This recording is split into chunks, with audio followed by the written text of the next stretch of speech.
Welcome to True Crime with Strategic Eyes.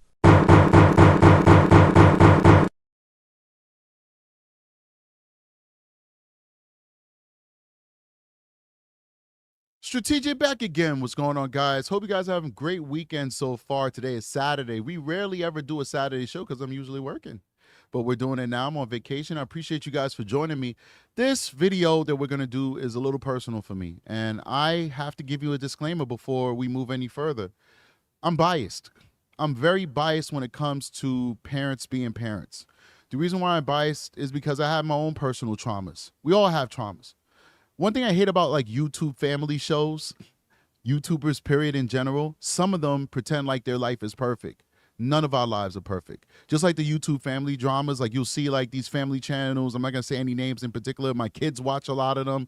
And, you know, they have this perfect family and they're doing all these clowning things and all these different missions and all that stuff. And it's like, oh my God, they're perfect. And then if you follow the blogs, you realize dad is cheating on mom is cheating on them, and they're not even together. And they're pretty much paid actors.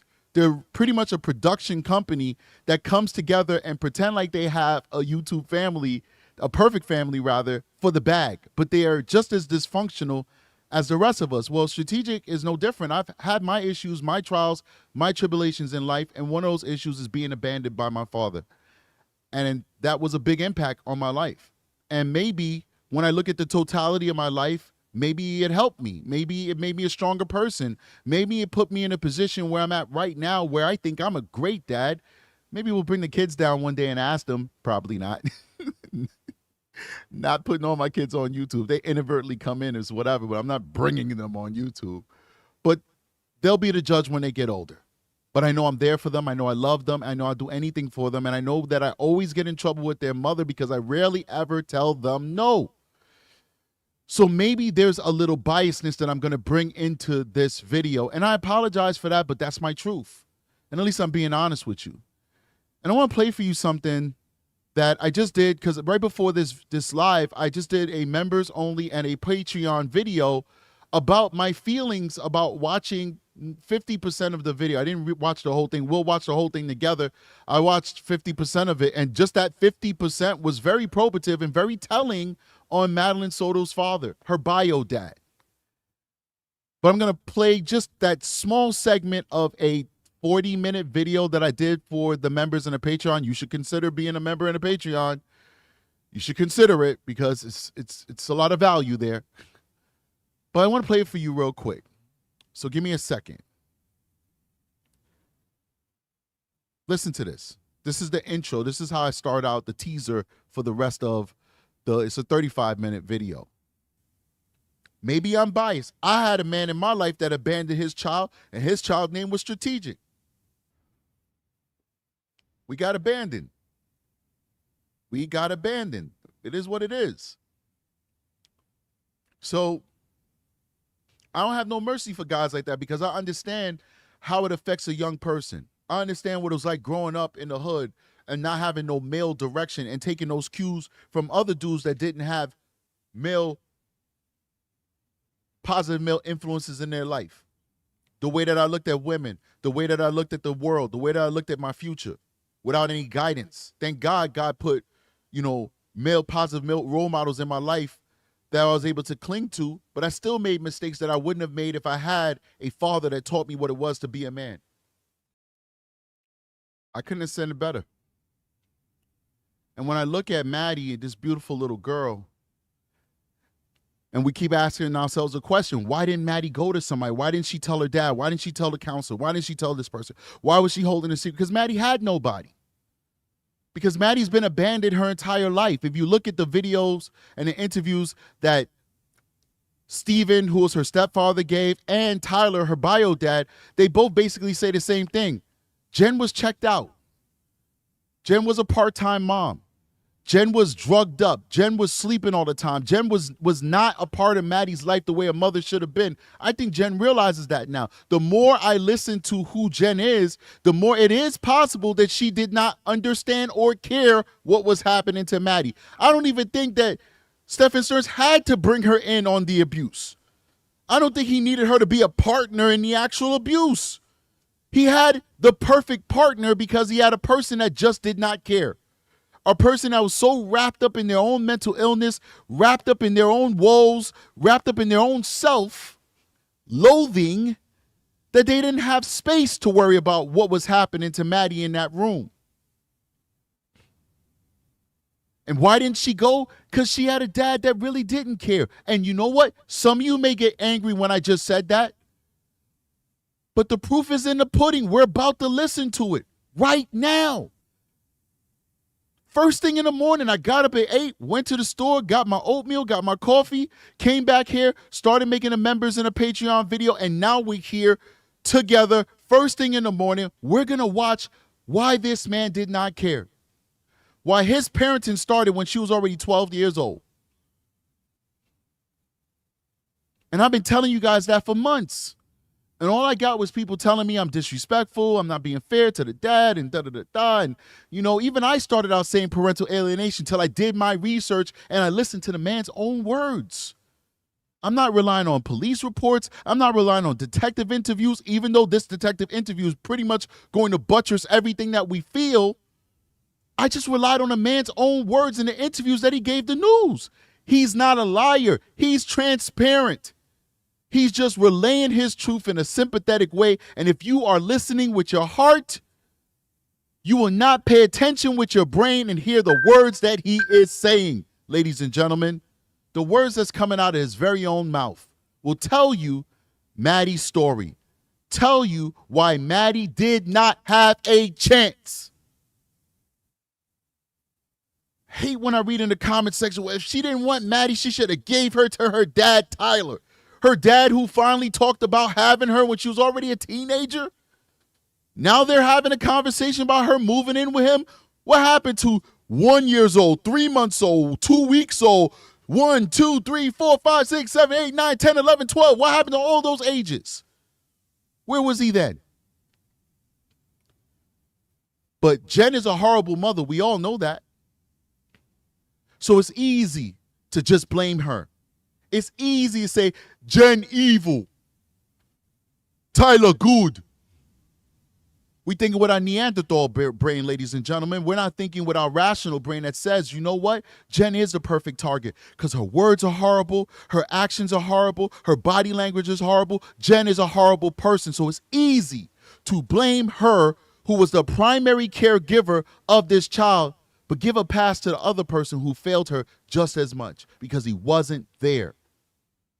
Christine Ball with a $5 super chat says, here's to a great day for us all. Amen. We're going to need it because this might piss some of you off when we listen to this.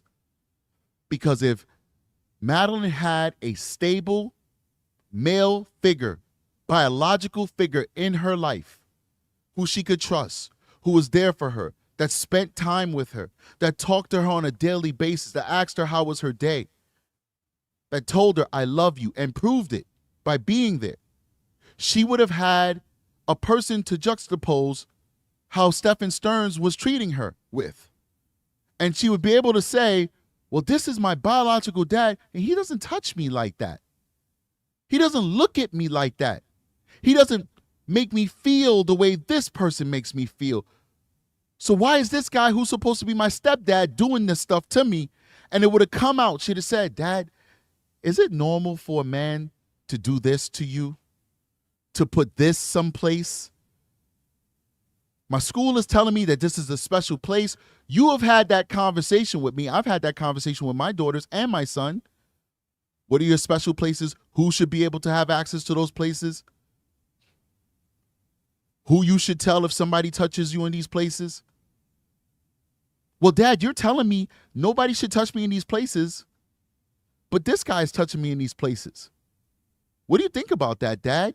And maybe right now, Stephen Stearns would be in a Florida state prison doing life in prison without parole. Maddie would be with her father because it'd be proven that Jen is not a good mother. And she'd still be alive, traumatized but alive, getting the help that she needs for her to be able to live a normal life, as normal as it could be after that type of trauma. And Stephen Stearns wouldn't be able to hurt anybody else. But that wasn't Maddie's lot, ladies and gentlemen. That was not the lot she was given by life. The lot she was given was to be a sacrifice. A sacrifice so we all could wake up and realize that we are failing our children. And I hope that when this is done and adjudicated, that we could learn lessons from this and it just won't be another tragedy. Just won't be another entertaining show on YouTube for you to watch when you're bored. That we can actually internalize this and realize we need to make change. We need better training for our counselors in school and our teachers in school to realize when you have a child that is in danger, when they're sleeping in class all day, hyper emotional, crying on a dime, depressed, and all this good stuff, we need to realize that we need to be able to, or rather our caregivers, teachers, and counselors need to be able to ask questions that won't get them in trouble. Like, are you being abused at home? That's something that needs to be changed. As parents, we need to not have unprotected sex with people we don't love and get mad when they get pregnant and abandon them, like you're going to see happen in this video. You're going to hear a man admit to abandoning his daughter because she was unwanted. You're going to hear about that abandonment. If you don't want to listen to it, that's your problem. If you don't want to internalize what he's going to say because you want to feel sorry for him because he lost his daughter. But he's going to say it with his own words. He abandoned her. He chose his wife over Maddie. He did that. I didn't do that. You didn't do that. He did that. Hold him accountable for his words. The words he has spoken multiple times to various different outlets, news outlets, police outlets. His story never changes. The man is an honest man. I give him credit for it. But he did something very wrong, ladies and gentlemen. He's got to be held accountable for it. It takes a village to raise a child. And it took a village to fail Maddie. It takes a village to raise a child. And it took a village to fail Madeline Sotos.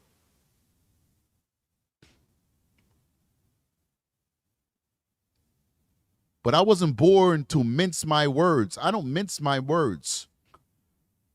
I don't let people sway and change the way that I feel. My feelings change based on facts and evidence. So it might be a truth people don't want to hear. It might be an uncomfortable truth. But the truth is the truth. The truth is the truth. And you're going to have to accept it one way or another. All right, we about to get started on this bad boy. If there's any lags in it, in the show, let me know right now. You know, I'm always trying to do things at the same time. I'm always trying to multitask. All right, so that's done. I had the video uploading at the same time to the Patreon while we're doing this live stream. And all right, cool. It finished uploading. So I thought I'd have two different streams uploading at the same time. And it'd probably give me some lag here. But it looks like the members video is up. So when we're done with this, go check it out on the members. You can see the pregame and see me talk about what we're going to be doing here on this live. And it's processing right now for the Patreon. So you could go ahead and enjoy that on the Patreon when we're done with this. If you're a Patreon member, I hope that you decide to join because the Patreon is fire. We got a police video up there.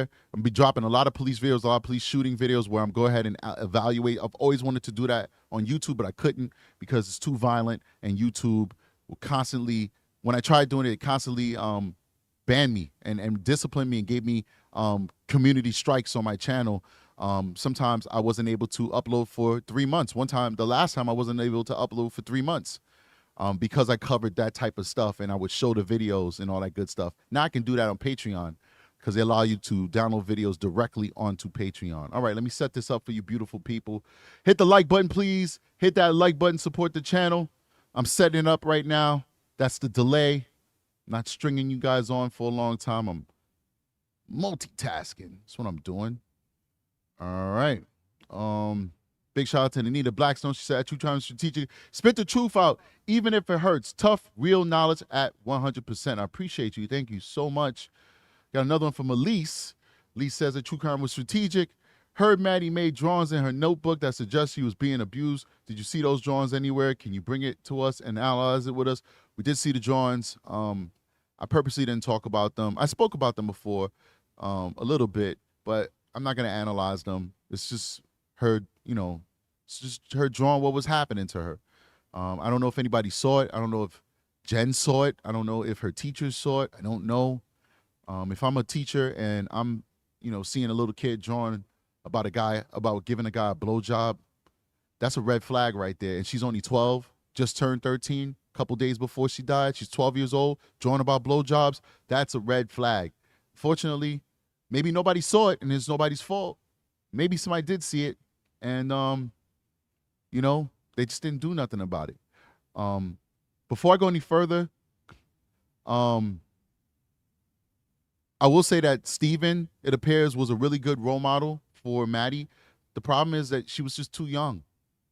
She was too young for him to be the type of role model that could have helped her either not be victimized by putting a stop to what Stefan was trying to do during the grooming process and say, no, this is not going to happen. I'm going to tell. And then he never probably would go. He seems like a coward. Like if she gave any indication that she was going to tell, I pretty much believe that Stefan probably wouldn't have continued trying to abuse her or at least come forward later on. Steven, he went his own way because let's just be honest with ourselves. Jen is not a good woman to be with, and some guys, when they have access to vagina, because that's a big thing for men, some guys, these guys all sound like kind of beta males. I'm sorry, I don't want to sound like a chauvinistic pig or something or toxic masculinity. I'm sorry if anybody takes it like that, but these guys sound like beta males. And, it seems like, they date this woman, they have access to her, they try and make it work, but she's just too much. She's too much of, just not a person you'd want to spend a lot of time with. And unfortunately, they moved on. But unfortunately for Maddie, she didn't have Steven in her life for her whole life. If Steven was in her life, we would never be talking about Madeline Sotos right now. Because Steven seems like a pretty stable dude. And that this lady has the problem because each one of these men moved on with other women and they're still with those women. Steven is now married with his own family. And same thing for Tyler. He of course, he cheated on his you'll hear that he cheated on his fiancée and he went on to marry that lady. And I think a big issue, what I'm surmising is, I think a lot of that probably came from his wife, upset that he cheated on her with Jen. And that a lot of that friction played out of that. We know how that goes. And if you're not a strong enough man to lay the ground rules and say, well, this is what it's got to be. I know I cheated on you. I'm sorry. But, you got to accept the fact that I have to communicate with Jen Soto. You have to accept the fact that I have a daughter named Madeline Sotos now, and I got to love her. And I got to be there for her. I think this man allowed his wife to pretty much pigeonhole him in a corner and say, you got to choose between me and that being Maddie. And he chose this, which is his wife. And it is what it is. Actions have consequences. Choices have consequences. All right, so big shout out to GHI. GHI is the one who posted this. I got this from his page. Go subscribe to his channel and give him credit for this and all that good stuff. And make sure that you go watch the entirety of the video. We're going to start at the 54-minute mark, which is where Tyler Wallace's interview starts. Before that is Steven. Maybe we'll come back and do a Steven show. So I definitely would encourage you to go watch the entirety of the interviews, an hour and 34 minutes. We're starting at the 54-minute mark.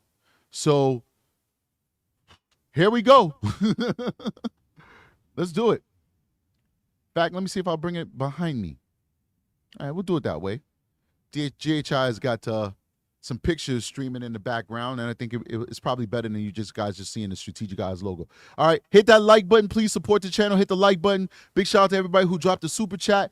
Appreciate you. Thank you so much. And the new members, thank you guys for joining the membership. 3, 2, 1, action. Let's do it. Tyler Wallace. All right, we are going, it is 3:13. We are going to conclude this interview.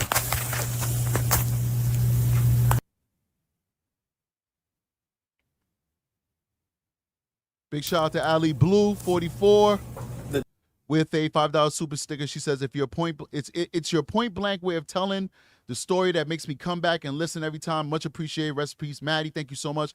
Amber Yalo with a 199 super chat saying thank you. Let's keep going. The date is March 11, 2024. The time is 2:02 p.m. It's a reference case number 24001896. Person present are myself, Detective Morris, Detective Smallwood, and we're going to be calling Tyler Wallace, who is the biological father of Madeline Sotos. Phone number we're calling him at.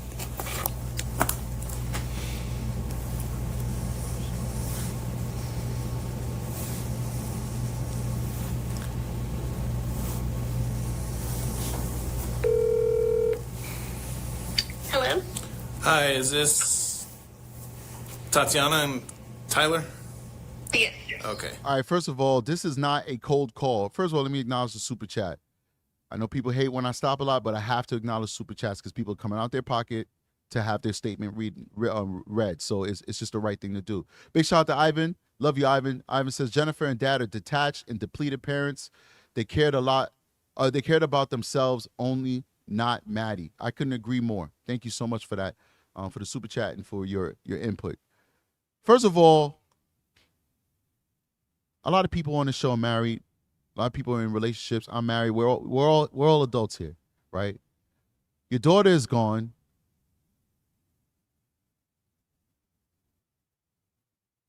Your daughter is gone. I was reading the comment. I don't even read a part of it because I actually like the person that they're talking about, but I have to acknowledge them because they put a super chat up. But please, guys, only positive super chats. I do appreciate the compliment, but we don't want to do that. All right. The bishop says, "Bigging you up from Wales, UK, bro. Thank you," he says. And then he says another statement. You can go ahead and read that. But there's much love. I appreciate you, the bishop. Thank you for supporting me. But, I can't read that second sentence because I actually like that person. I think they're a great person. And they gave me a chance when I was nothing on YouTube. I think I had like 2,000 subscribers, and that person had me on their platform and showed me so much love and so much grace. So if you knew them on that level, you would know this is a great guy. You wouldn't feel that way. All right, let's keep going. This is not a cold call, ladies and gentlemen. This is not a cold call, meaning that they just called them out the blue. This was a call that they had arranged, right? So your daughter is missing. Your daughter's gone. The police want to talk to you. You said, call me Tuesday at 9. I just made that date up. Why is your wife picking up the phone? Why aren't you picking up the phone? I know that's your wife. I know you're in a relationship. Some people, their relationships are so intermeshed and tight that it's like, everybody's picking up everybody's phone, opening other people's mail. I can't judge that because that's not my life. My letter comes in the mail. I'm opening my letter. A package comes from my wife. I'm like, yo, here's your package. I'm not opening it up for like, oh, what's going on? Her phone rings. I'm saying, yo, babe, your phone is ringing. I'm not picking up like, hello, what's going on? This is not that kind of party. I think like, you can love somebody with all your heart. You give your life to them. But this is my personal feelings. You should have some measure of autonomy. You guys should have a little bit of a life. You know what I'm saying? All of my friends don't have to be your friends and vice versa. You know what I'm saying? But why is she picking up the phone? And I think it's going to be relevant why she's picking up the phone in a little bit, because as I press play, you're going to hear the detective tell her, listen, I know you're the wife, I know you're the stepmoms, but we're going to need Tyler to answer these questions. And only reason why a detective would make that statement is if they've had prior interaction with them where she's doing most of the talking and she's dominating Tyler, and they can't get Tyler's feelings, Tyler's emotions, Tyler's answers. I've experienced this many, many, many times. It's always a dominant person in a relationship. It is not always the man. So you could clearly see she's the dominant one in this relationship to the point where the detective is going to make a disclaimer to her like, be quiet. I need to speak to him, not you. So let's keep going. Once again, appreciate you taking my call this afternoon. So as you're well aware, I got myself and my partner here, Detective Smallwood. We are working the case in reference to Madeline. Yes. All right. So I know, Tatiana, you're not biologically involved, but Tyler is. Yes. So I'm going to ask a majority of my questions. I need him to answer instead of you. Is that okay? Boom. Okay. Okay, perfect. Tyler, can you spell your first and last name for me? Yes, sir. My first name is Tyler, Tyler. Okay. My last name is Wallace, Wallace. So once again, first of all, I want to express our condolences to you. Thank you, sir. I know it's a difficult time for you and everybody else that's involved. So some of these questions may be difficult for you to answer, but I want you to do your best you can, okay? Yes, sir. All right. So, Tyler, you are Madeline's biological father. Is that correct? Yes, sir. I am her biological father. Okay. When were you and Jen? Yes, sir, I am her biological father. Like, who talks like that? Like, all these people, like, weird people meet each other. Weird people find each other. Like, I couldn't date no Jen Soto. I'd have took one, no, I'm not going to say one look because we're not shaming people. But I took one moment talking to her and be like, nah, you good. Nah, I'm good. Nah. Like, swipe to the right, left, whatever they do, these people who's on these websites and shit like that. 1 second, I'd be like, nah. Something's got to be wrong with you. You talking to this lady, you hear how she speaks, her outlook on things, and you're like, yeah, this is a partner I want to spend the rest of my life with. Are you the biological father? Yes, I am the biological father. No, you'd be like, yeah, I'm the dad. Yeah, I'm the dad. He's probably detached because he really doesn't feel the connection he should feel with his biological daughter because he hasn't been in her life like that. But let's keep going. Jennifer together.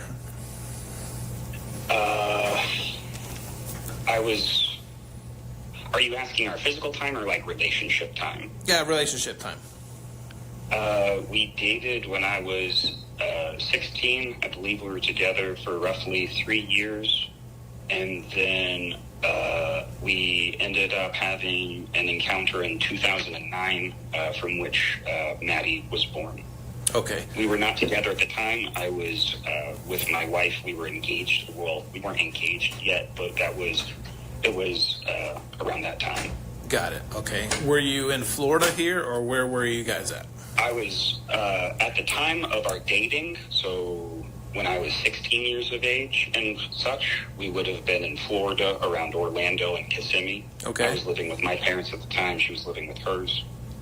At the time of our second encounter in 2009, I would have been stationed, I believe, in Baltimore, Maryland, doing training, and then in Kings Bay, Georgia, Naval Base is where I was stationed for my duty station, and I encountered her there.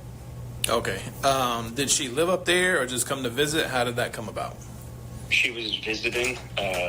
Our initial encounter in 2009, she was living in New York with her father at the time. I had just gone through boot camp, and we had connected, I believe, on MySpace. And then she ended up visiting me and a group of my Marines around November, and I only know it was that time because it was around the Marine Corps ball, so I have something to tie it to. I'm actually pretty wishy-washy with time, but that was around the period that would have, our encounter would have. Everybody in this mix is wishy-washy with time, is time blind and all this extra stuff. Man, I'm not saying he's not telling the truth. It was a long time ago.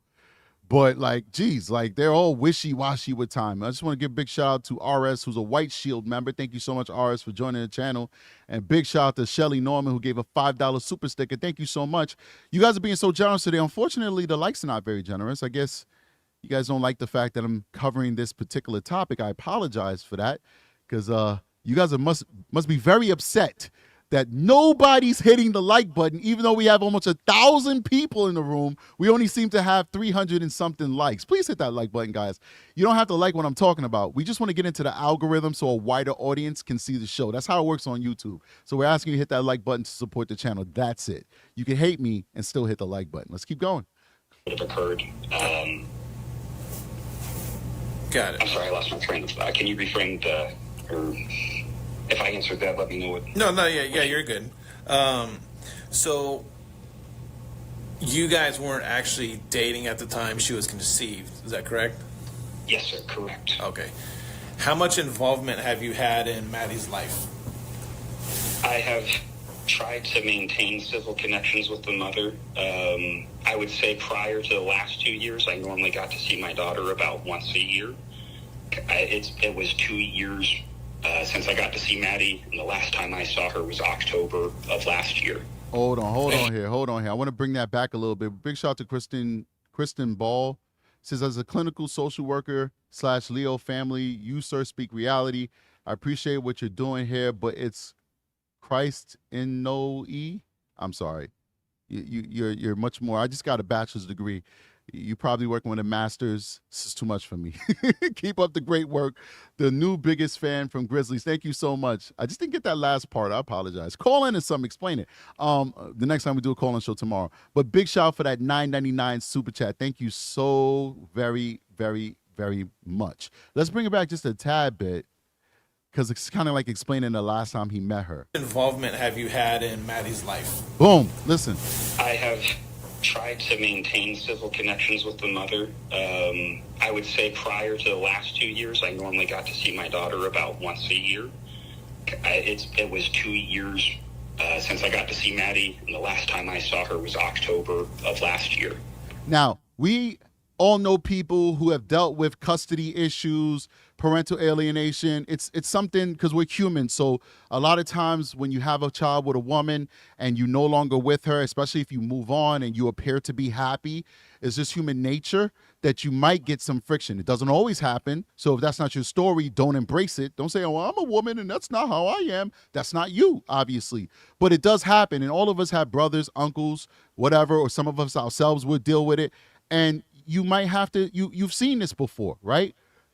If you've asked any of those friends or relatives that have gone through this, and you've asked them the questions that this detective is asking this man, Tyler, they would say, I tried to, but she wouldn't let me, or she did this to stop this from happening. You notice that that's never coming out of his mouth.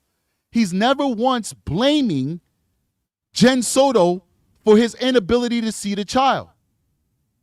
He's never blaming her. Just Christine says 2 years ago, 2 years gone by and not seeing Maddie, and then they can only manage 4 whole days in October. 4 days, that's it. Good point.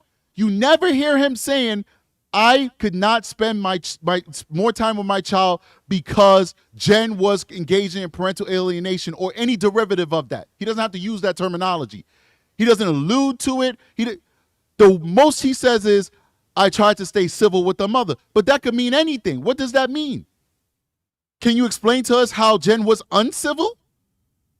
It doesn't appear to be happening. Doesn't appear for him that he's ever pointing fingers at this woman, saying that she's stopping him from being in his child's life. Let's keep going. And where were you then? Did you come to Florida or?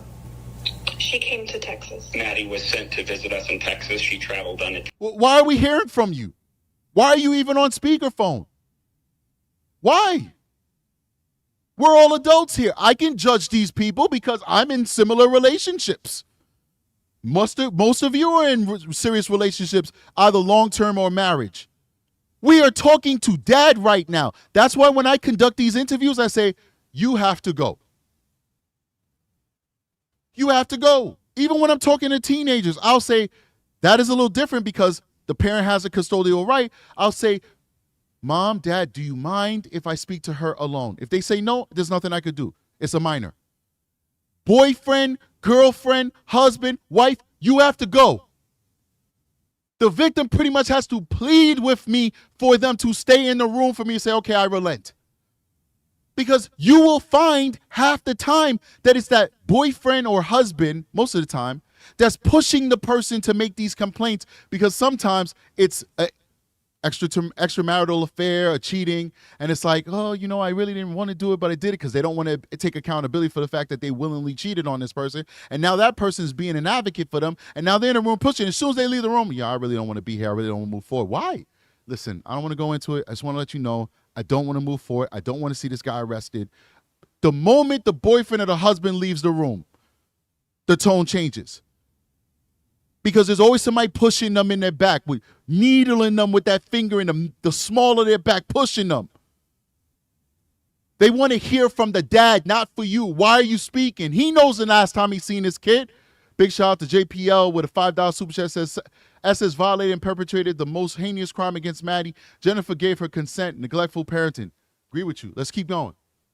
I received her at the airport. Okay. How would you describe the relationship between you and Jennifer right now? I am not contacting Jennifer, and I desire to receive updates outside of the family. All the information I have regarding my daughter has been... Wait, I don't understand what he just said. I am not contacting her, and I desire to receive information outside of the family. Is that to... I don't know if he misspoke. I misspeak a lot, so I'm not trying to tease the guy. Like, is he trying to say, is that kind of like his message to the detective? Like, I would like to get that information aside from her side of the family. I don't really understand what he meant by that. Big shout out to Lisa Michelle, $5 super chat, says, I love your visible reaction of annoyance when the wife inappropriately pipes in. Let's keep going. Thank you. Passed to me through her family, and I just... Right, I get that, but what was your guys' relationship leading up to all of this? I tried to talk with Jennifer as little as possible. There was a period when Maddie was first born that Jennifer seemed pretty intent on breaking up my marriage with my wife. And so in the nature of making everybody happy, I just talked to Jennifer as little as possible. Boom.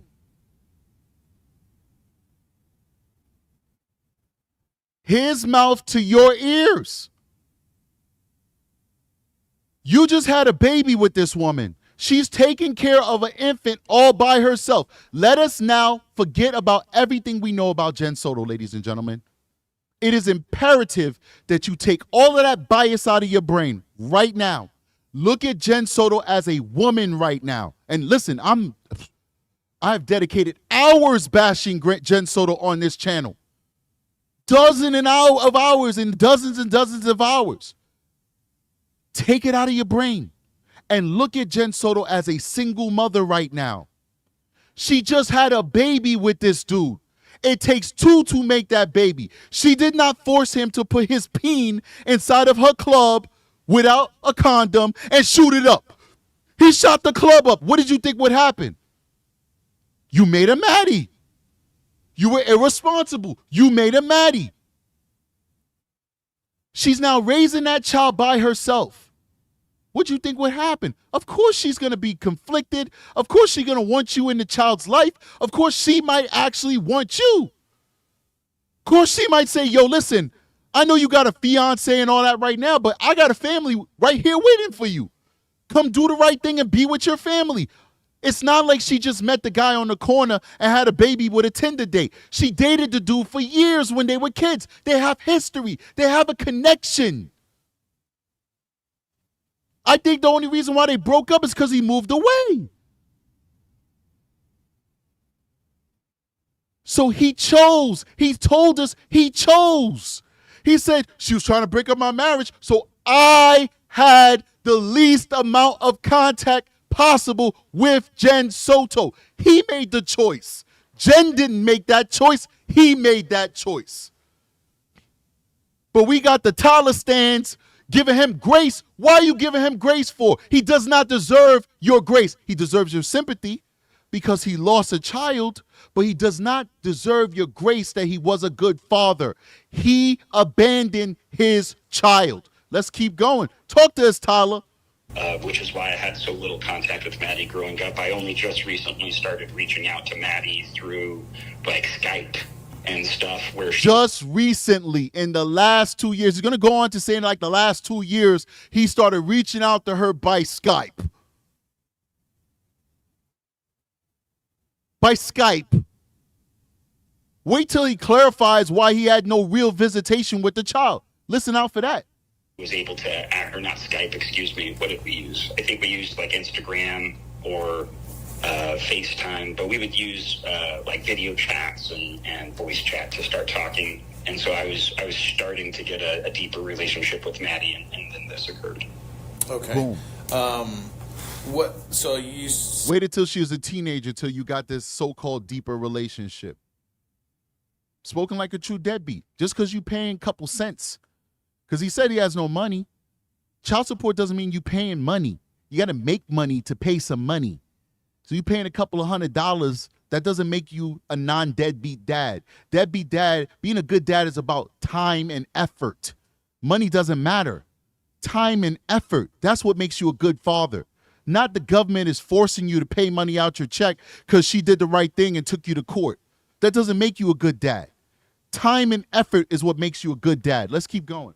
Like I told you guys, I'm biased, so you could just click off this show if you feel like, oh, this guy is horrible, he's talking smack about this. I know what it feels like to be abandoned as a child by your father.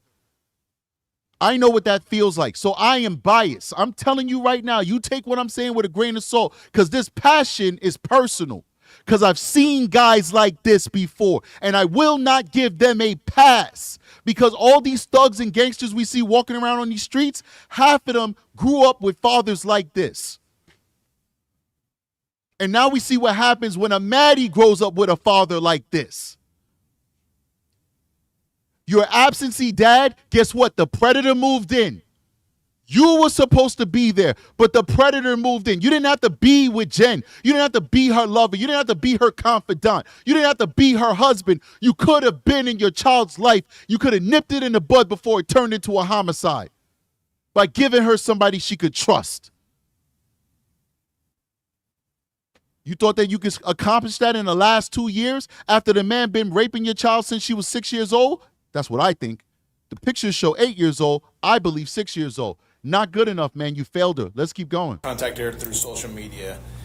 What do you list yourself on different social media accounts? What is your screen names? My screen names? Yeah.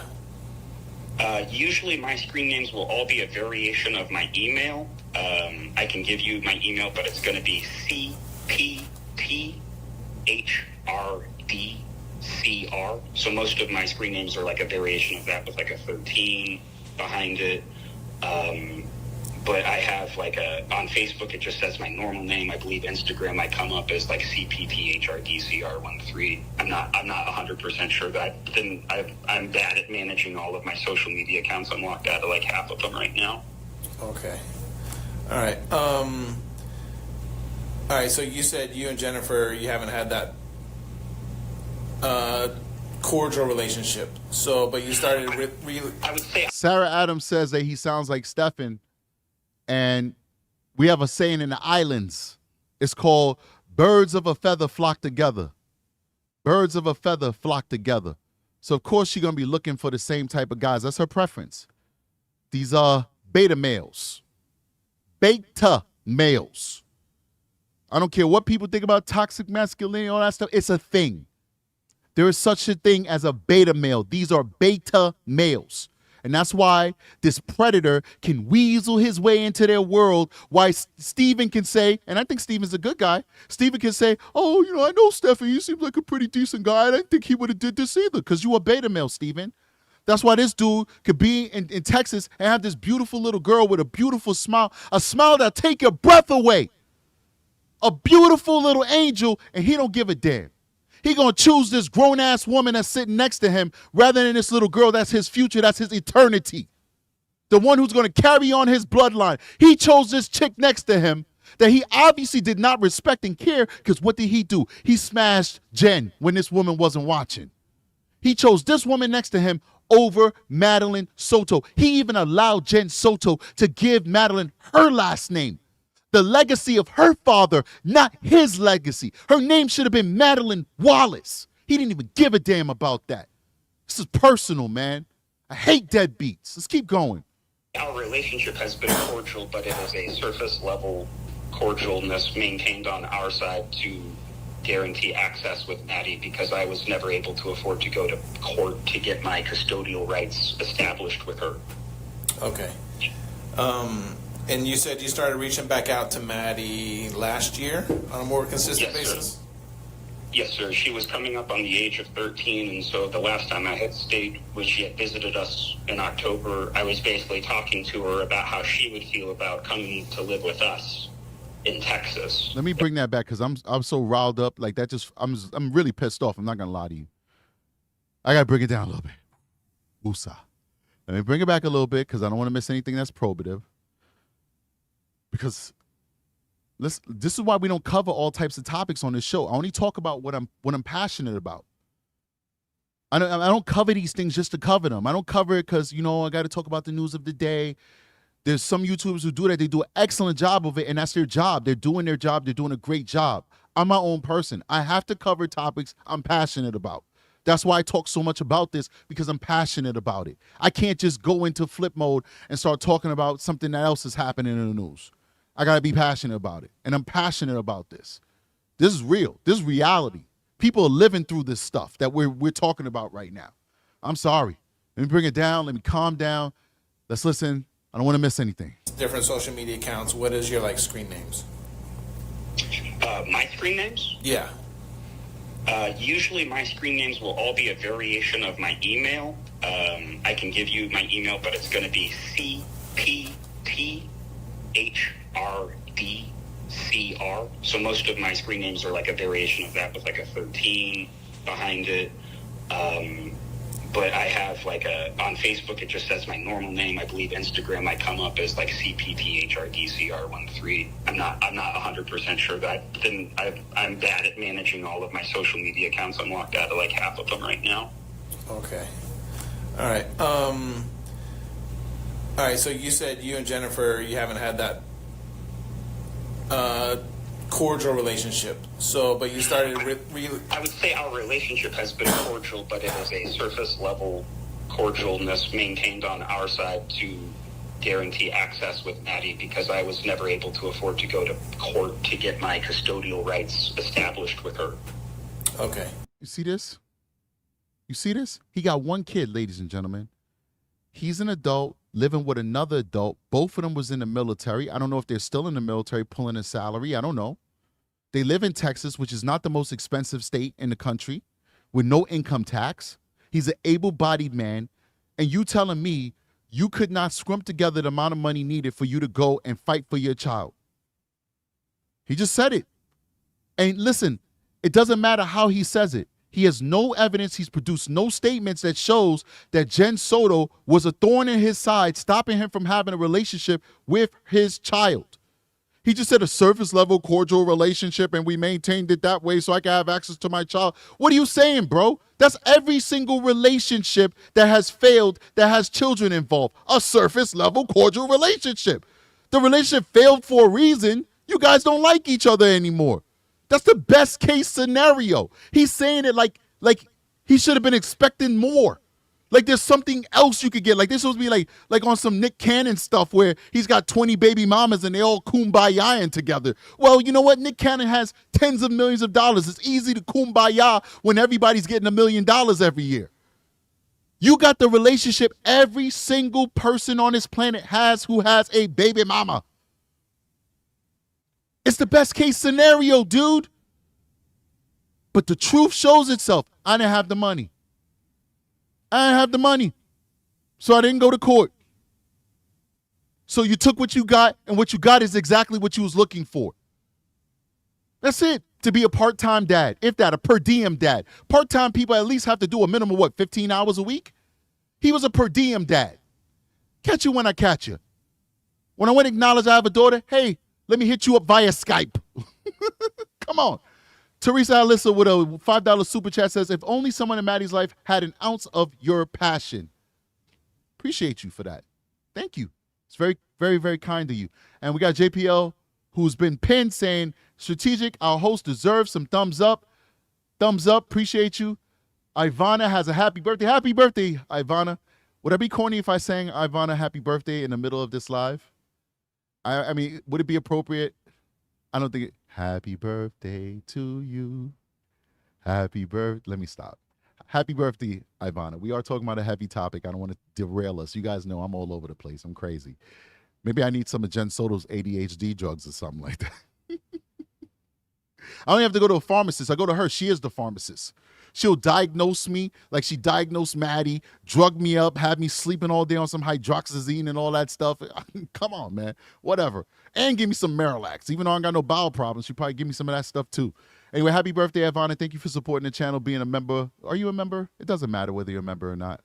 I can't find your post. But thank you for supporting the channel and showing love to the Strategic Eyes Show and sharing your birthday with me. That's pretty cool, though. It's her birthday, and she's listening to the Strategic Eyes Show. That's definitely pretty cool. All right, let's keep going.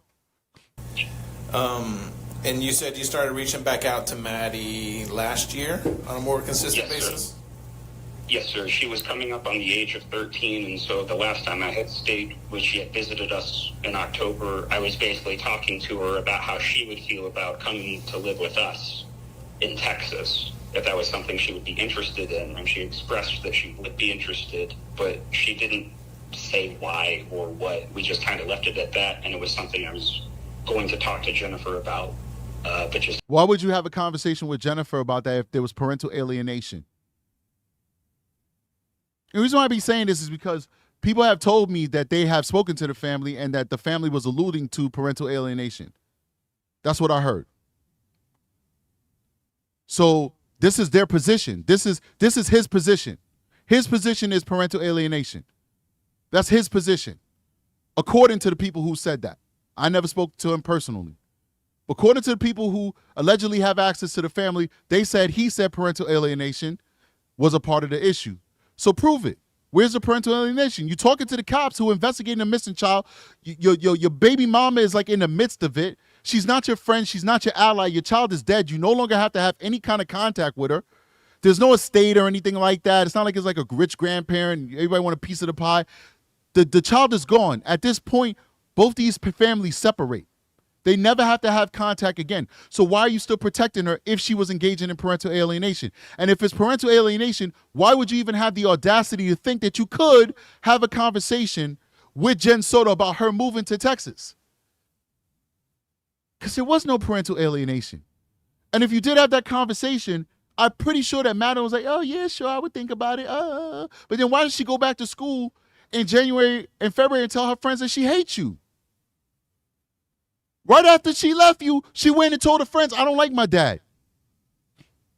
You think that a 12-year-old is going to tell dad, hell no, I don't want to come live with you. I hate you. No, they wouldn't talk like that to their parent, but they would confide in their friends that that's how they truly felt. They said, you know what, because kids aren't dumb. They know, yo, you're a part-time dad. You're a per diem dad. You're per diem, man. Let's keep going. Just hadn't yet. Okay. How was Madeline when she come to see you in October? She seemed to be in very good spirits, but a thing I kept saying was that I don't know if this will make sense to you, but I can give you the context if you need it. She reminded me of a character from a show called Euphoria, in the sense that there was just an emotional weight about her that I did not understand what was the cause. It just seemed like she was dealing with stuff that a 12-year-old girl shouldn't deal with, but I didn't get to see her enough to really pry, and so I was just trying to ask her like surface-level comfort questions to build a relationship with her, but I had no clue anything was going on at that time. Got it. How long was? All right, I want to address this real quick. Big shout out to Crow. Thank you for joining us today. She said, I'm gonna have to disagree with you on this, but hey, I'm just new. I think you're just getting energy out on the wrong kind of energy, negative, and you're putting it out on this man and not on, I guess you meant Jen Soto. You are new. You are very new, apparently, from your own words, and you have not been following this case with me, apparently. I have spoken about this many, many times and got attacked on it. So this is the culmination of me over many months saying that this is not parental alienation and that the child was abandoned by the father. Now, once again, we're listening to his words and we're listening to him explain to us why he's not in this child's life. Now, maybe my delivery is a little harsh. I get it. I am a very energetic and passionate person. That's not always going to fill everybody's sensibilities. I get that. I respect it. We all come from different experiences, different cultures, different upbringings, etc. It is what it is. We're going to hear people deliver things, and it may not sit right with our spirit or with our sensibilities. But part of us being discerning adults, and I'm not in any way saying this to denigrate you at all. Just listen to me. I'm colorful when I talk. It's up to you to read between the lines. You may not like my delivery, and I get that, and I respect that. That's why I called you out, and I'm reading what you had to say. It was very respectful, and I appreciate you. But the facts are the facts. The facts are the facts. You're hearing with your own ears him explaining why he wasn't in his child's life. How is that excusable? So now I challenge you respectfully. And I want to hear from you, and I'll highlight your comment. I challenge you respectfully as a woman, and maybe as a mother, I don't know. How and when did it become acceptable for a father to not be in their child's life? How and when did that become acceptable? From what you heard this man say, what you heard him say about his own daughter, about his relationship with Jen, and his lack of wanting to be in that child's life, explain to me, when did that become acceptable? Let's keep going. We'll get back to you. Is she out there visiting you? She was with us for 4 days in October. Okay. Have you talked to her since October? I had a couple of Instagram communications with her since then. I talked to her, I believe, once or twice on video chat. And I can't remember the exact dates, but I have, just so you know, I have left all of my social media untouched since the search turned into a verification that she was in fact dead, just in case any of my social medias can be useful to you guys. Okay. At the end, I'm going to give you my email address. If you can just send me screenshots of your conversations with Maddie or any that you may have had with Jennifer. Yes, let me write that down real quick. Screenshots of conversations with Maddie or Jennifer. Yeah.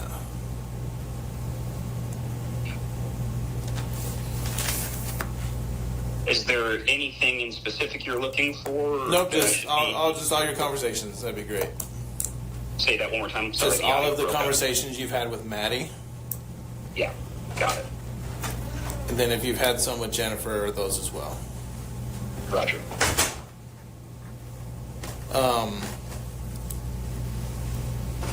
So how did you come about to hear what happened with Maddie? It was, hold on, let me pull up my phone so I can find the exact day. Give me 1 second.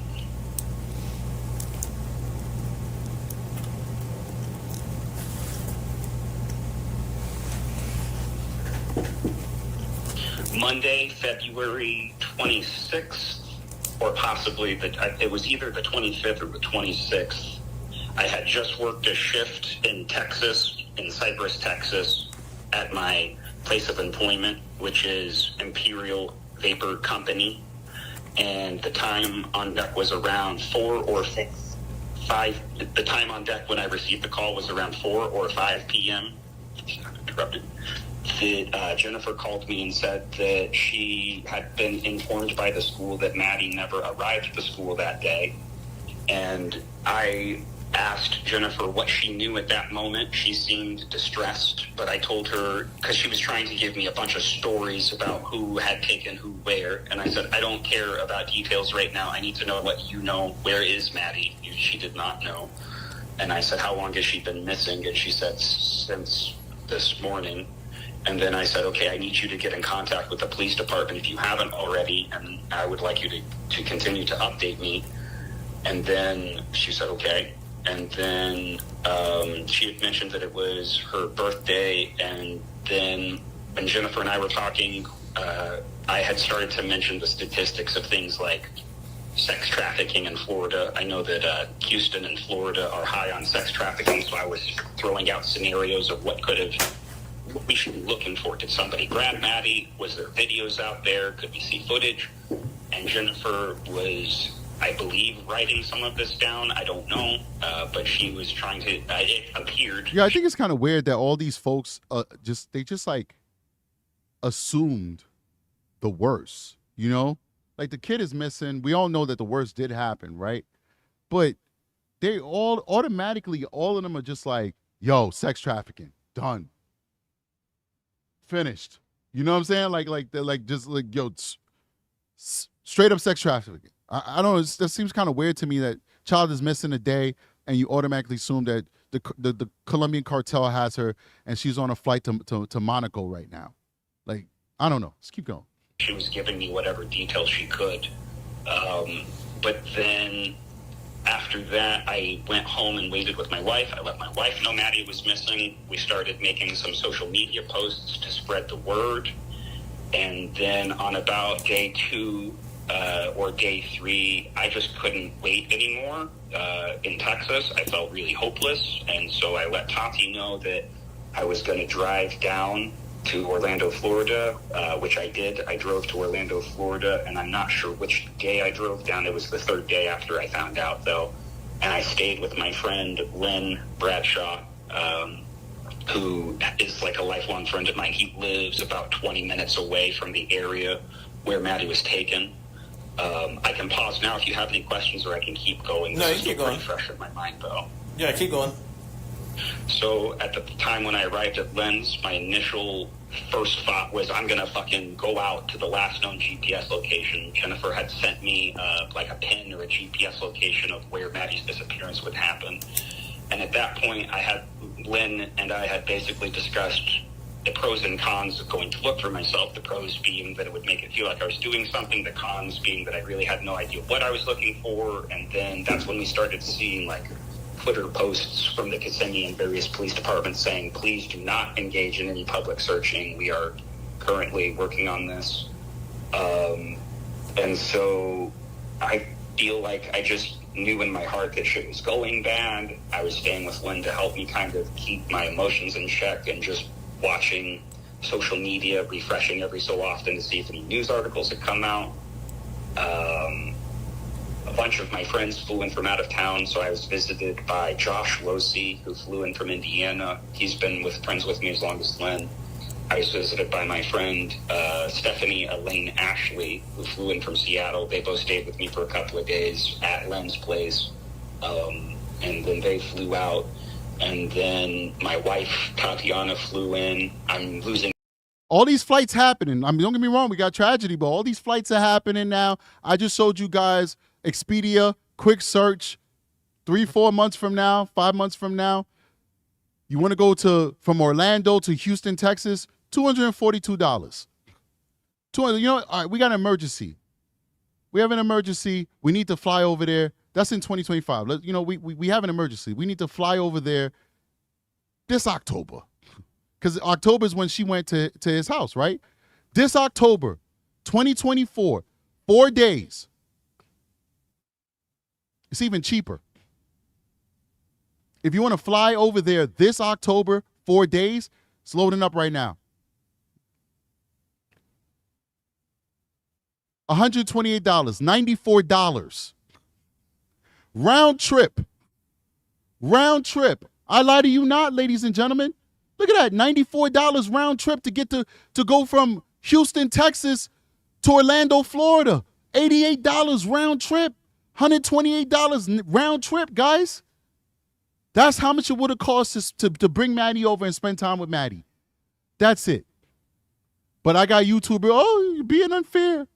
But I could come on this channel and I could rant and rave and destroy Jen Soto all I want. You get a free pass for destroying Jen Soto. Free pass.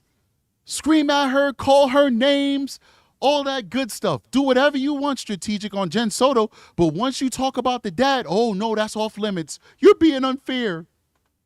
You're being so unfair. Unfair with facts. Facts aren't unfair. They're called reality. Facts are not unfair. It's reality. The reality is Madeline was failed by everyone. She was failed by everyone. If I'm his cousin, if I'm his uncle, I keep my emotions and my feelings to myself, and I'll give him the support that he deserves because that's my family. I'm not his family. I'm not his friend. I'm not his neighbor. I'm not related to him. I'm not a co-worker. I'm not a brother in the military with him. I never served. So I can have my opinion because I'm disconnected from that situation. I don't know Jen. I don't know Maddie. I don't know none of these people. This is our business because Maddie was a child. Children belong to all of us. Children belong to all of us. That's why if you're in a bad relationship, there's no government agency that will come and take you away from that relationship unless the person you're with is abusing you and hurting you. We might take that person away because they're violating a law. But if you're a bad parent and the state is doing its job, they will come in and take your child away. Why? Because children are yours. But if you don't treat them right, they belong to all of us. And as a society, we all have a duty to protect these kids. So I can talk about him being a bad parent because his child belonged to me by extension. I can talk about Jen Soto because Madeline belonged to me by extension. She was our future, the future of the human race. She was a girl. She had the power to make more human beings. She was artistic. She was smart. She was bubbly. She had the power to be the first woman president for all we know. She belonged to all of us.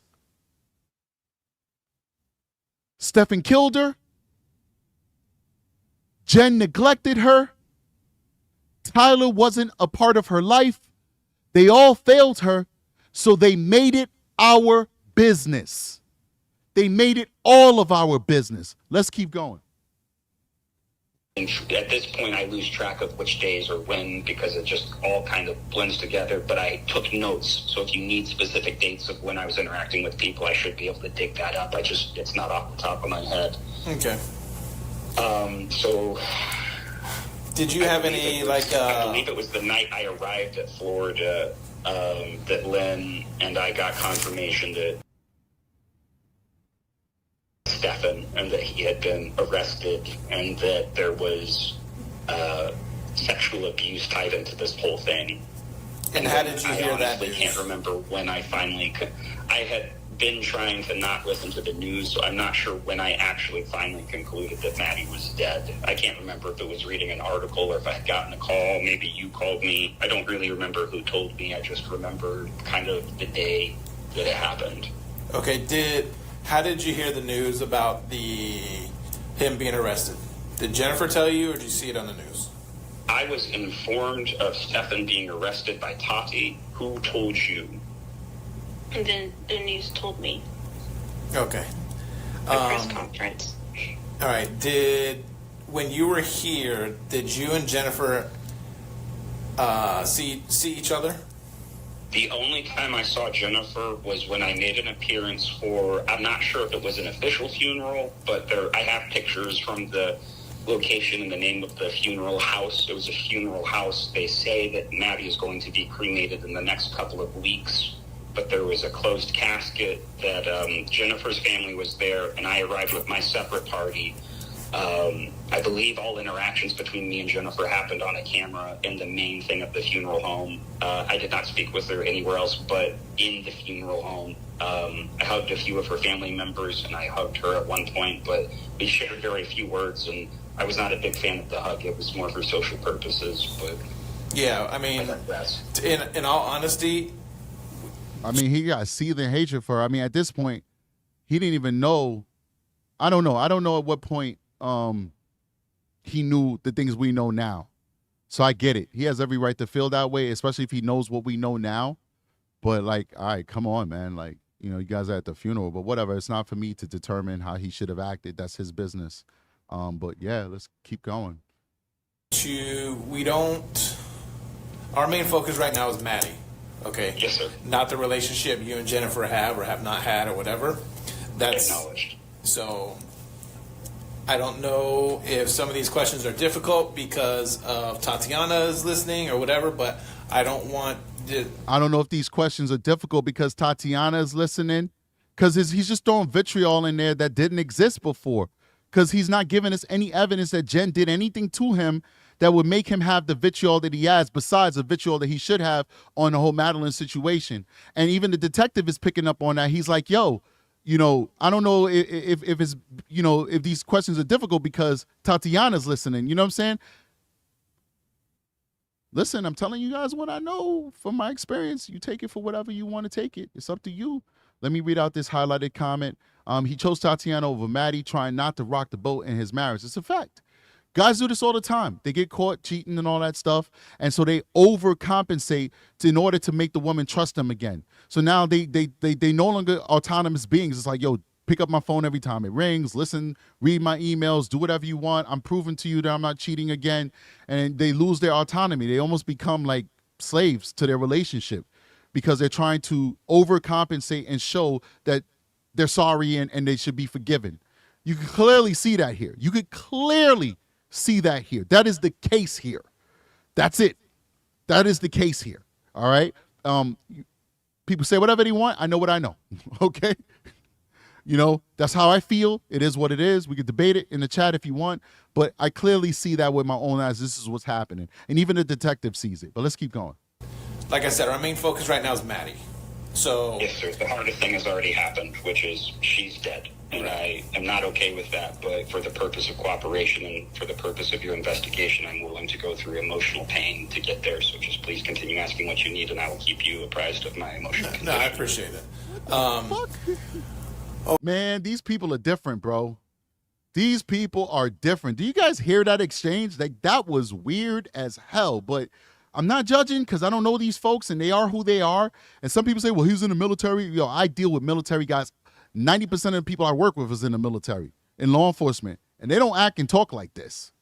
So I get it. You know, I get it. I hear the military can make you, you know, very robotic, but I work with these folks. Some of them were even in special forces. Some of them were pilots and all this stuff. And some of them were just Marines and grunts and whatever you call them. And they don't talk like this. But listen to this exchange again, guys. This is so weird.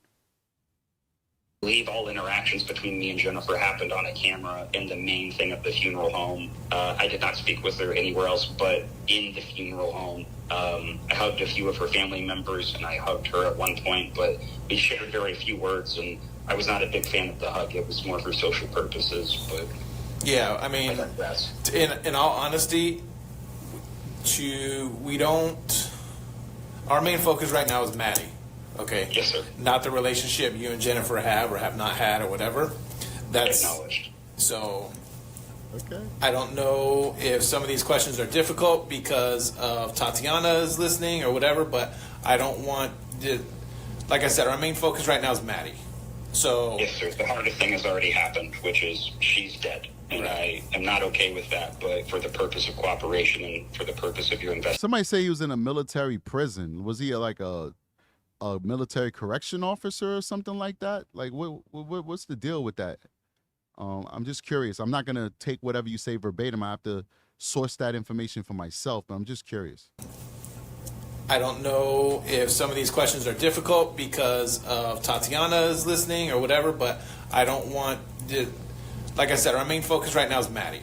So Yes, sir. The hardest thing has already happened, which is she's dead. And I am not okay with that, but for the purpose of cooperation and for the purpose of your investigation, I'm willing to go through emotional pain to get there. So just please continue asking what you need, and I will keep you apprised of my emotional condition. no, I appreciate it. Okay, did you and Jennifer talk about what may or may not have happened to Maddie? Only on the initial phone call when I threw out a couple of scenarios trying to figure out where to even start looking for myself. After that phone call was pretty much minimized between me and Jennifer. I know at some point she had her phone taken and contacted me through an alternate phone number to provide me information of where like the funeral home was. So I was in text communication with her infrequently throughout my stay in Orlando for like stuff like that. I have attempted to comfort her before I realized that Maddie was dead, but that I don't think I was in Florida. That was over the phone when I was like, hey, you know, this isn't your fault. Yo, does any of these people have emotions? I mean, literally, when I'm done with this live, I'm going to go upstairs and I'm going to be chasing around my kids, giving them hugs and kisses, tickling them. I got a 16-year-old. She's damn near a woman, and I'm going to tickle her, and I'm going to chase after her, kiss her on her forehead. She's like, get out of here, daddy, and be two-piece comboing me. We're going to have a great time, you know? I'm going to show them I love them. I'm going to show them emotion. I'm going to play games with them. I'm like, do any of these people sound like they ever did that with Maddie? Like, they all sound like robots, man. I don't know if it's grief doing it. I don't know what's going on, but they all sound like robots. Is there anybody other than Stephen Stearns, who we know is a monster, threw their hand around Maddie's neck and said, yo, you're awesome, kid. Let's go and take a walk, or let's go do this project together. You know, you're very beautiful. You know, I'm proud of you. You're so intelligent. You make me proud. Did anybody do that with this kid? Did anybody show this kid emotion? They all sound like robots, man. They all sound disconnected with their emotions. Now, maybe it's grief that's doing that. Grief makes people do strange things. But wow, it's not a good showing on anybody that we've evaluated so far. Not a good showing. That kind of stuff. But it's one of those things where as more and more information comes out between you and me, I'm becoming aware. Somebody said something disgusting in the chat. I think it was Sarah Adams, and they're 1,000% right. They said Stephen did. The only one who showed emotion was Stephen Stearns. She got crushes. She's too young to be dating boys. He's the only one that showed emotion. He's the only one that, and we know what he was doing. It's disgusting. I don't know what Jennifer did or didn't know. I don't know if she was aware of this happening or not. And the context of if she knew and was enabling, or if she is as much of a victim as Maddie, will dictate how comfortable I am having any further. Frankly, I'm not interested in contacting her family ever again anyways. But, like, it's one of those, if Jennifer is much as a victim of this as I am, I'm content to just let them live their life in privacy. But I swear to fucking God, if I find out Jennifer was involved and enabled this, I will take whatever legal action I can. Finally. Okay. Finally, we get something. He's alive. Finally, ladies and gentlemen, he's alive. Welcome to the world now, bro. Finally, you showed us something. Finally. Okay. We got a sentence out of him that made him sound like a human being. Let's keep going. I just need a second. I'm sorry. I'm ramping up. I just need a second. There he is. Okay, I'm sorry. That's okay. Do you think it was normal for Jennifer to call you when she went missing? Or did that seem kind of out of the blue because you guys haven't had much communication? Jennifer almost never tells me anything. I think the only reason she told me is because she realized that I was going to find out eventually. Okay. She doesn't tell you anything because by your own testimony to this detective, you cut off contact with her. You limited contact with her. You chose your marriage over your daughter. You did that. You just told us that. You just told us that. Jennifer didn't tell us that. In her interview, when she spoke about you, she's like, yeah, she got a bio dad. He lives in Texas, and I wish they had more contact. I think played a bigger part in her life. That's what Jen said about you. Jen said that about you in her interviews. In your interview, you're saying you did not contact her. So why would she give you the day by day? Why should she call you if the first person who's going to pick up the phone is your wife? Or you're not going to pick up the phone at all because you're limiting contact with her and therefore Maddie as well. Why would Jen or any other person on this planet go out their way to keep trying to engage with you if you're making it clear that you're not trying to engage with them? So actually, what Jen did, which is one of the most normal things she has done, because everything that she's done using her word that she tried to put on Maddie has been abnormal. Jen has been 100% abnormal in this entire ordeal. The only normal thing she did was give you a courtesy call and say, our daughter is missing. That action was completely normal. She didn't do it because she thought you'd find out. She did it because it's the right thing to do. She did it because it's the only normal thing she did throughout this entire ordeal was contact the bio dad and say, yo, our daughter's missing. Kudos to Jen. She did the right thing. But she wasn't going to call you to tell you she got bad grades. She wasn't going to call you to tell you about a play. She wasn't going to call you to tell about an assembly. She wasn't going to call you to tell you about a field trip. She wasn't going to call you about none of that stuff because guess what? You made it clear you wanted to distance yourself and not be a part of her world. So she gave you the space that you wanted. She didn't call you and ask you for extra money. Why? Because you said you were broke. You didn't have any money. But guess what? You did give extra money for her to take flute classes or something like that. He said that in another interview. Okay. But she did what she was supposed to do, which was to take you for child support. That's what every mother should do when they're not in a relationship with the father and they can't come to an amicable agreement with each other. I think people should at least try and have these amicable agreements with each other. But if you can't, you take them to court because that's your right. You can get mad at people for exercising their right. And guess what? Child support and visitation are two separate hearings. They're not connected.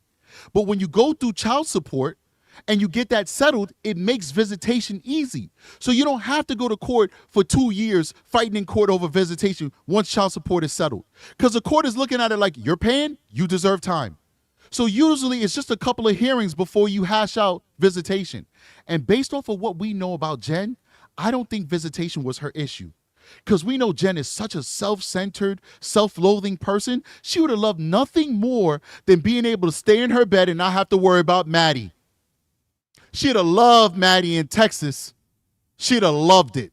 So she could stay in her bed and sleep all day.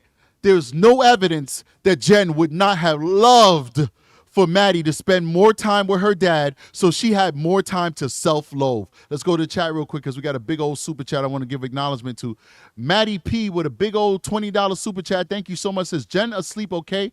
But he didn't even show up till media says, where is the dad? Where her need for male figure starts and how Stefan could get close, a joke. He did not like being called out. You're the best. Claps, first super for you. Thank you so much. Appreciate you, Maddie. Definitely appreciate you. And I agree with you. I agree with you. People think, oh, you're being too harsh. No, I'm not being too harsh. I'm being real.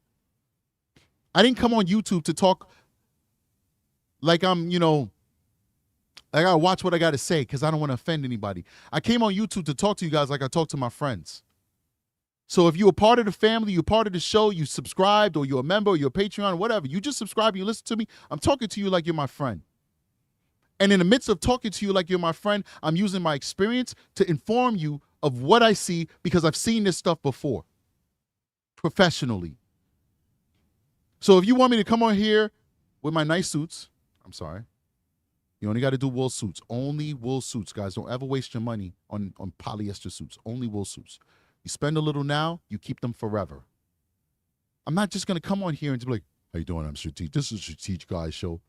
Active duty law enforcement officer. I'm going to evaluate this for you. That's not why I'm here. I'm here to talk to you like we're friends, but inform you with my experience so you get a better understanding of what's going on here. I've seen this before. I've seen Tyler Wallace before. I've seen it in my personal life and I've seen it in my professional life. I'm not going to give him a pass. I'm sorry. Big shout out to George. The moderators highlighted him. Let's see what he has to say. Jen said at one point that Tyler didn't reach out to Maddie as much as she'd like. I hate Jen for 100 different reasons, but not about this. Tyler was someone who didn't care enough. Thank you. And I said that too, and you just buttressed it by saying it as well. Big shout out to you. Let's keep going. Oh, big shout out to RS with a $1.99 super chat. Says, thank you for calling out the BS 100-100. All right, let's keep going. Thank you so much, guys. You guys are so generous. But I can't confirm or deny that. That's just me speculating. Okay, has she told you in the past what any issues that Maddie may have had or has not had, like parenting Yes. stuff? Or About 2 years ago when I was in prison is when I heard that Maddie had received a diagnosis for autism, which is something that I always thought that maybe I dealt with, autistic traits that I have. And the short version of the story here is I believe my daughter did not have autism, and I believe I don't have autism. I believe we have autistic traits that are symptoms of PTSD. He got it too? What? All these folks got these mental health issues. He got it too? He said, I don't have it, but I got traits. Like, what's happening here? I don't understand this. Like, how are all these people meeting each other? How they all just falling in one place at one time? Like, oh my gosh. I don't get it. This is weird. Are you kidding me? Let me bring that back a little bit, man. What time is it? How are we looking on time? Because I got a lot of chores I need to do. 1 hour and 23 minutes. All right, let me bring it back because I got to get on that door. I have to get on that door. That's a project that needs to be finished. All right, let's keep going. That's just me speculating.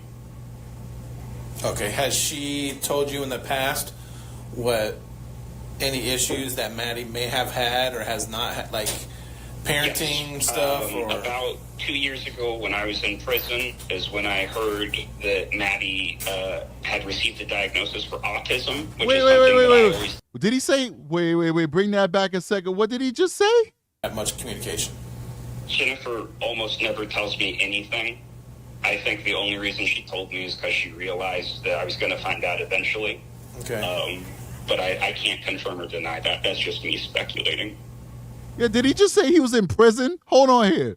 Okay, has she told you in the past what any issues that Maddie may have had or has not had, like parenting Yes. stuff? Or About 2 years ago when I was in prison is When he's in prison for?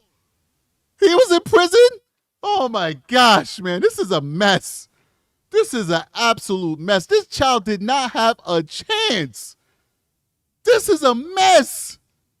This kid did not have a chance. I hate when people do that when they mad at you clapping.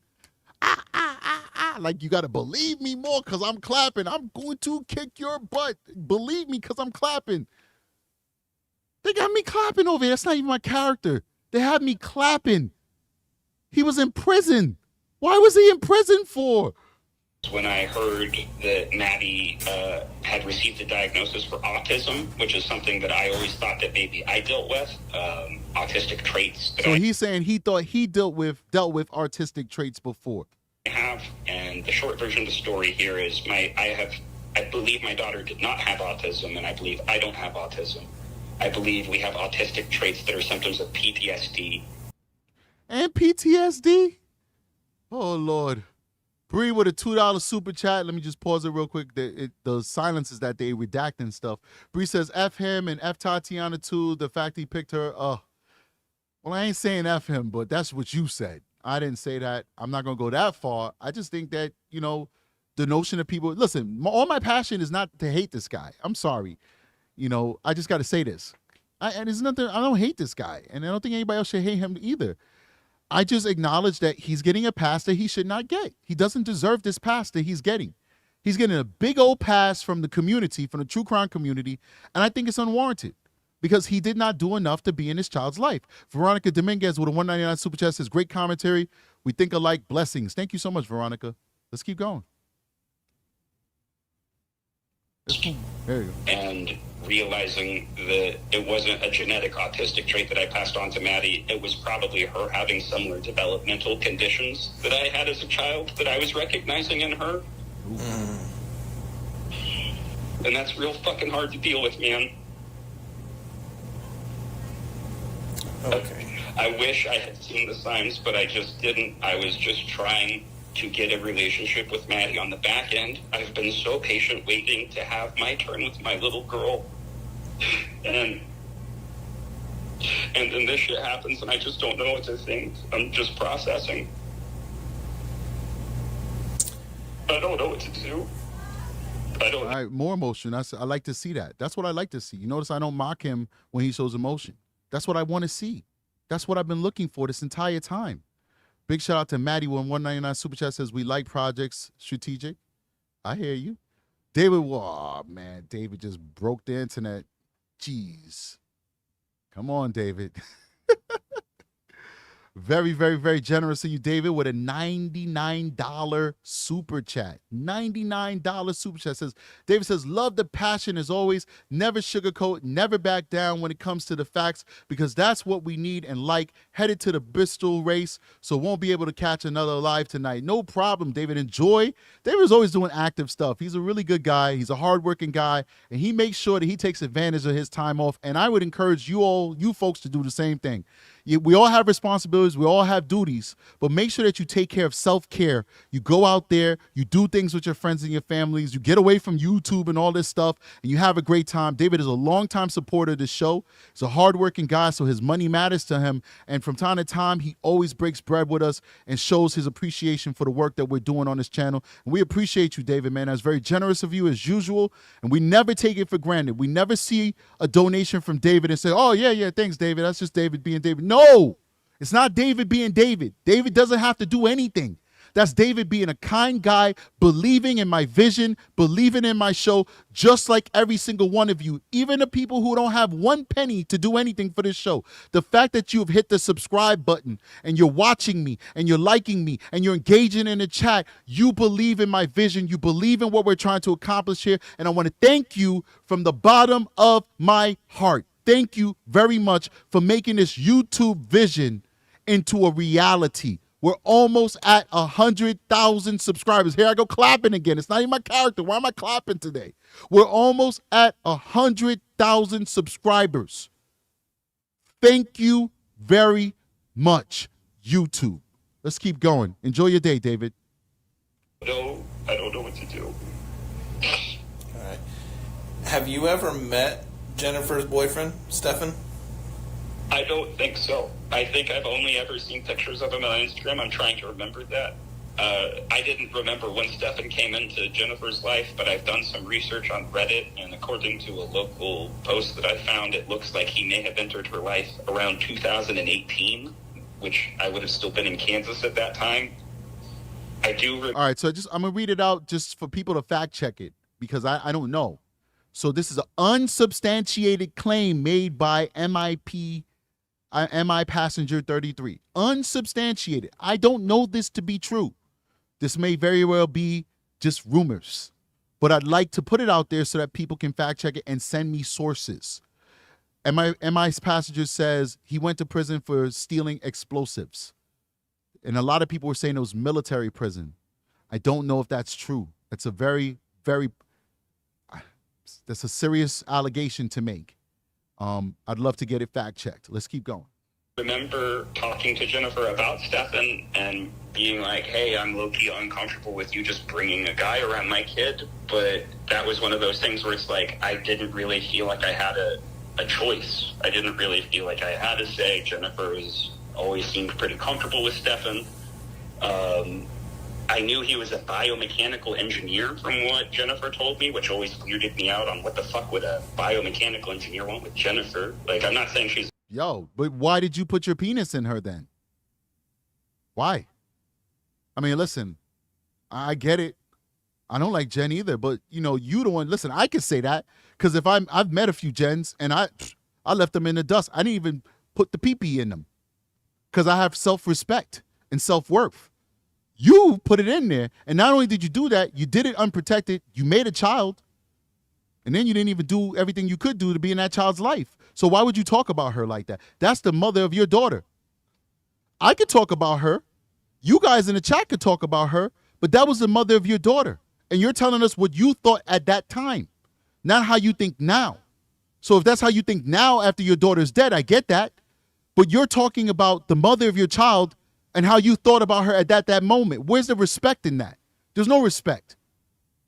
I don't care if the mother of my I don't know, one-night stand child was a crackhead. I still would show some type of respect. I'll say, man, she's an addict and she needs to work through these issues, but I'm not going to say, yo, she's a dirty crackhead on the streets. Because that child will grow up and hear daddy talking about mommy as a dirty crackhead. Come on. That's messed up. Drug addiction is a mental illness. It's a sickness. It's a medical condition. People have no control over themselves because they're doing the drugs. And when they get clean, they become good human beings in most instances. ADHD, depression, bipolar, that's a sickness. That's a mental illness. She needs help. She needs treatment. We know that. We're going to hold her accountable for her actions, but we still acknowledge that she's mentally ill on this channel. Look how you talking about this lady. So now, man, listen, there's some character stuff going on here. Let's keep going. I could talk about her once again. You guys can, but he had a baby with her. He had a baby with her. Let's keep going. She's a terrible person, but I just didn't see what traits of her would attract somebody like that. And so I do have a working theory with what I think happened. I am aware that this is all speculation, but if you'd like to hear that, I will share with you what I suspect may have happened. Okay. What do you think happened? So the only thing that makes sense to me at this point is I've heard stories that possibly Stefan had stabbed somebody when he was 14 and that his dad had moved him across country. I've heard an article that maybe a former roommate had seen on Stefan's computer and that Stefan's mother had paid off the roommate. I don't know the veracity of those things, but those are what got me thinking on the mindset of... Chad is going wild. Chad is not a fan of this guy. It is what it is, you know? I mean, listen, one more thing on it because I don't like to harp on things. Sometimes I do. She said SS was a biomechanic. She's obviously lying. 1,000%. But he didn't know that. And he's like, what would a biomechanic want with her? Yeah, but dude, you can't even afford to buy your daughter a plane ticket. A $200 plane ticket. That's $200 now that I just checked that price. That was before COVID. Before gas prices went through the roof and all this inflation and all this stuff. That was 2009 and stuff like that. No, I'm getting lost in time. My apologies. But anyway, that was last year. So the prices are the same. Excuse that last statement. You couldn't afford a $200 ticket to fly your daughter back and forth. You couldn't afford a $200 ticket to fly to Florida and fight for custody of your child. Like somebody said in the chat, you're no catch, dude. You're not a catch yourself. You're no catch. Okay? So it is what it is. He's the last person to be talking about who deserves who and who deserves what. But let's keep going. Okay, so if his family moved him to avoid legal consequences for deviant behavior in the past, and he claims he worked at Disney, which I know Jennifer has always been around Disney, and so I'm thinking to myself, what would a predator do to find access to a child? Maybe they would go get a job at some place like Disney where there's high access passively to children and just observe, and then when he located a child that was of his taste, maybe he saw that Maddie was approaching Jennifer regularly, introduced himself. It has always been my opinion that... I don't know. These are unsubstantiated allegations. I don't know. I don't know. It's just his theory. No theory is bad. I hear it. I don't know. You know, maybe he's right. Maybe he's wrong. Well, we know how Jen met the guy. It is what it is. They met at a job. They didn't meet at Disney. They met at a real estate job. She was like a receptionist. He was like some type of compliance manager or something. And they basically just met in the same office. That's how they met. All right. Big shout out to Sharon Clote. I think the czar is from South Africa with a $14 czar. I don't know what that is. Sounds interesting, though. Appreciate you. Thank you so much. It's blessings to you. Appreciate you with the czar. Let's keep going. Jennifer has not been as attentive of a mother as I would like. I feel like my daughter got passed around Jennifer's family for things like daycare quite often, and that whenever I wanted to get into contact with Maddie, it was difficult because I never knew when she was going to be home or Okay, so somebody's giving us, once again, I didn't see it with my own eyes, so it's still alleged, but Diamond Knight has posted what appears to be a quote. We don't have the source for it. If you could just go ahead and email me the source, Diamond, I would appreciate it. strategiceyes@gmail.com. Diamond says, a former Marine has been sentenced to 2 months in federal prison for helping bury stolen ammunition and explosives from Kings Bay Naval Submarine Base. Tyler Wallace pleaded guilty to theft of and ... That's the end of it. Okay. It's really bad character. So people are like, oh, that's a military member. If this is true, there's a military member, strategic. How dare you talk about him like that? Well, he violated his oath and stole from the U.S. military, stole from our government, violated the Constitution that he swore to uphold. Most likely got dishonorably discharged. I don't know. Sometimes they do deals where you don't. But, yeah, that's the military member that I got attacked for because I called out the fact that he abandoned his daughter. Now you see his character allegedly stealing from the U.S. government, stealing munitions, bombs, munitions from our government. Munitions manufactured to protect our Constitution, protect our freedom, protect our way of life. He stole. To sell to who? Who are you going to sell that to? Who? Who's buying these munitions? What if these things fell into the hands of some terrorists or something like that and was used against us? Whatever. Big shout out to Just Kim with a $10 super chat. Says, love you calling out the BS. So glad I found your channel via Grizzly. Thank you so much for supporting the channel. Appreciate you. Let's keep going. It's almost over. Available. And I think that maybe Stefan saw that as a predator and saw that that was a pretty easy environment to insert himself into their life. I then suspect he set up and at what point I become curious watching shows like Dexter or things like that is, okay, what fucked up their schedule then? How did he go from this patient calculating monster who did all of these things to being emotionally incompetent and disposing of a body off the side of a fucking road? I just don't understand what changed their behavior. And I say there because I started watching. It took me a couple of days to have the emotional space, but I started watching interviews of them when they were reaching out to the news outlets. Jennifer told me they were going to reach out to the news outlets when Maddie was missing, so I knew she had done that, but I just hadn't watched the interviews. And when I watched the interviews, Stefan is in a couple of them, and I was watching his body language, but then because I was doing that and some YouTube videos about body language came out, I was looking at Jennifer's body language, and it's like, I saw very strong emotions in her, but they seemed like anxiety, like not grief, she was waiting at home while our daughter was still missing. Like that, I literally can't wrap my... Another bleeding heart. How dare you attack the father? How dare you? Oh my God. All right, why are you here? Why are you here? If you don't like the truth, then go back into your bubble. Go back into your bubble. I don't know this man. I owe him nothing. My allegiance is to the truth and to facts. And because of these uncomfortable truths, a child is dead. So we could live in our false sense of reality where we want to come along and get along with everybody and we don't want to hurt anybody's feelings. And these children could continue to get abused and neglected and killed by people like Stephen Stearns. Or we can be honest about what happened in this child's life and make sure it doesn't happen again through awareness. That is my purpose. If you don't like it, don't listen to me for an hour and 40 minutes and cry about it in the chat. Go elsewhere. There's so many different options for you to explore. This channel is for adults. That's what this channel is for. Let's keep going. My brain around that. It doesn't make sense to me. And so what I suspect happened is something that they couldn't avoid, something like maybe or something. And they realized like, oh, fuck, we can't get an abortion. We can't hide this. Maybe they did something. I don't know. I don't know if Jennifer was involved or wasn't. Maybe Stefan did all this on his own and she just found out. That's where my head is at. And that's why I was like, you know what?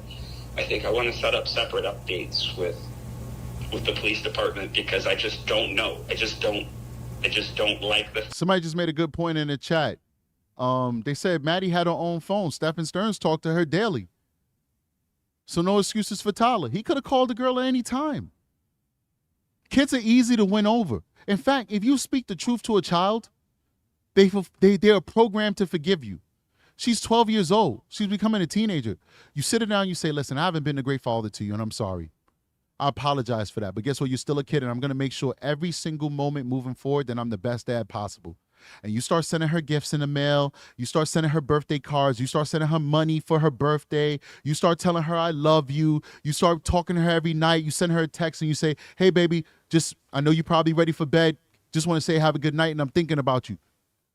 Watch how the narrative changes for that child within a matter of months. You go from being an absentee dad to being their best friend in the whole wide world. He could have changed that narrative at any time. She was at that age. My son is over here mocking me. All right, I'm almost done. I'll be up soon. I promise.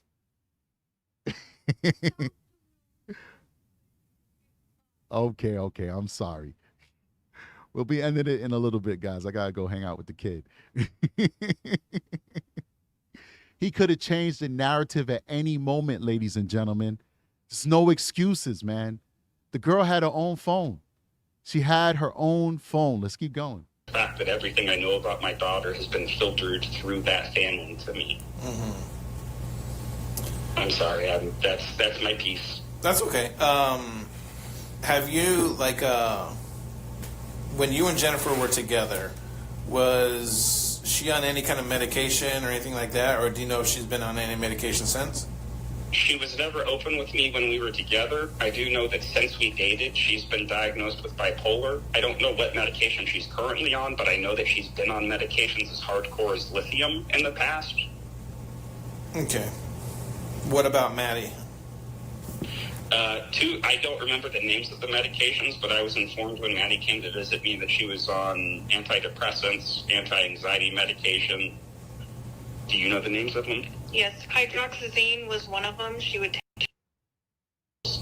at night. I didn't feel comfortable giving because I take hydroxyzine to go to sleep, and I only... Everybody's taking hydroxyzine, man. Everybody. Nobody could sleep. Nobody could think. Everybody's got all kinds of traits. What is going on here? How are all these people finding each other? Am I like the only person in America who does not take a drug for... I mean, God, man. Whoa. The pharmaceuticals got us, man. Like the pharmaceuticals... They have literally cornered Americans. Everybody's on a drug. Everybody. She takes hydroxyzine to sleep. She can't sleep. Oh, my God. I got to fight to stay awake. Like when I would tell you guys like, oh man, I ain't get no sleep last night, it's because I fought to stay awake. I just had to watch that last show on binging on Netflix. This is crazy. Everybody is on the take. Everybody's on the pill. Wow. And so I was only one while she was here, with us visiting. The other one was Miralax, so she could go to the restroom regularly. Okay. Now, when you were giving her the medication to help her sleep, did she have a prescription bottle with her? Yes, there's a prescription bottle. And on the prescription, did it say? Hottie Girl said Jennifer had everybody on meds. You guys remember said that Jennifer, the pharmacist, she the pharmacist and the doc, she diagnosed everybody. She diagnosed Tatiana, Tyler, Maddie, Stephen Stearns. Jennifer had a very successful practice because she had everybody on mental health drugs. Everybody, man. This is crazy. Wow. So that's what the doctor prescribed her? Mm-hmm. Okay. Tyler, did you have any discussions with Jennifer about medicine that Abby was taking or Maddie was taking? Never. Okay. That I remember. I don't think Jennifer ever really told me about their visits. It was just that when I was responsible for Maddie, she would rattle off a list of what I was responsible to make sure she got. Okay. And when Maddie come to visit you, what were the sleeping arrangements like? Maddie slept in the bed with Topsy. I wanted to sleep with them and kind of make a little Maddie sandwich. What is this? What is happening here? Oh my God, y'all got the falsetto out of me. Everybody sleeps with Maddie.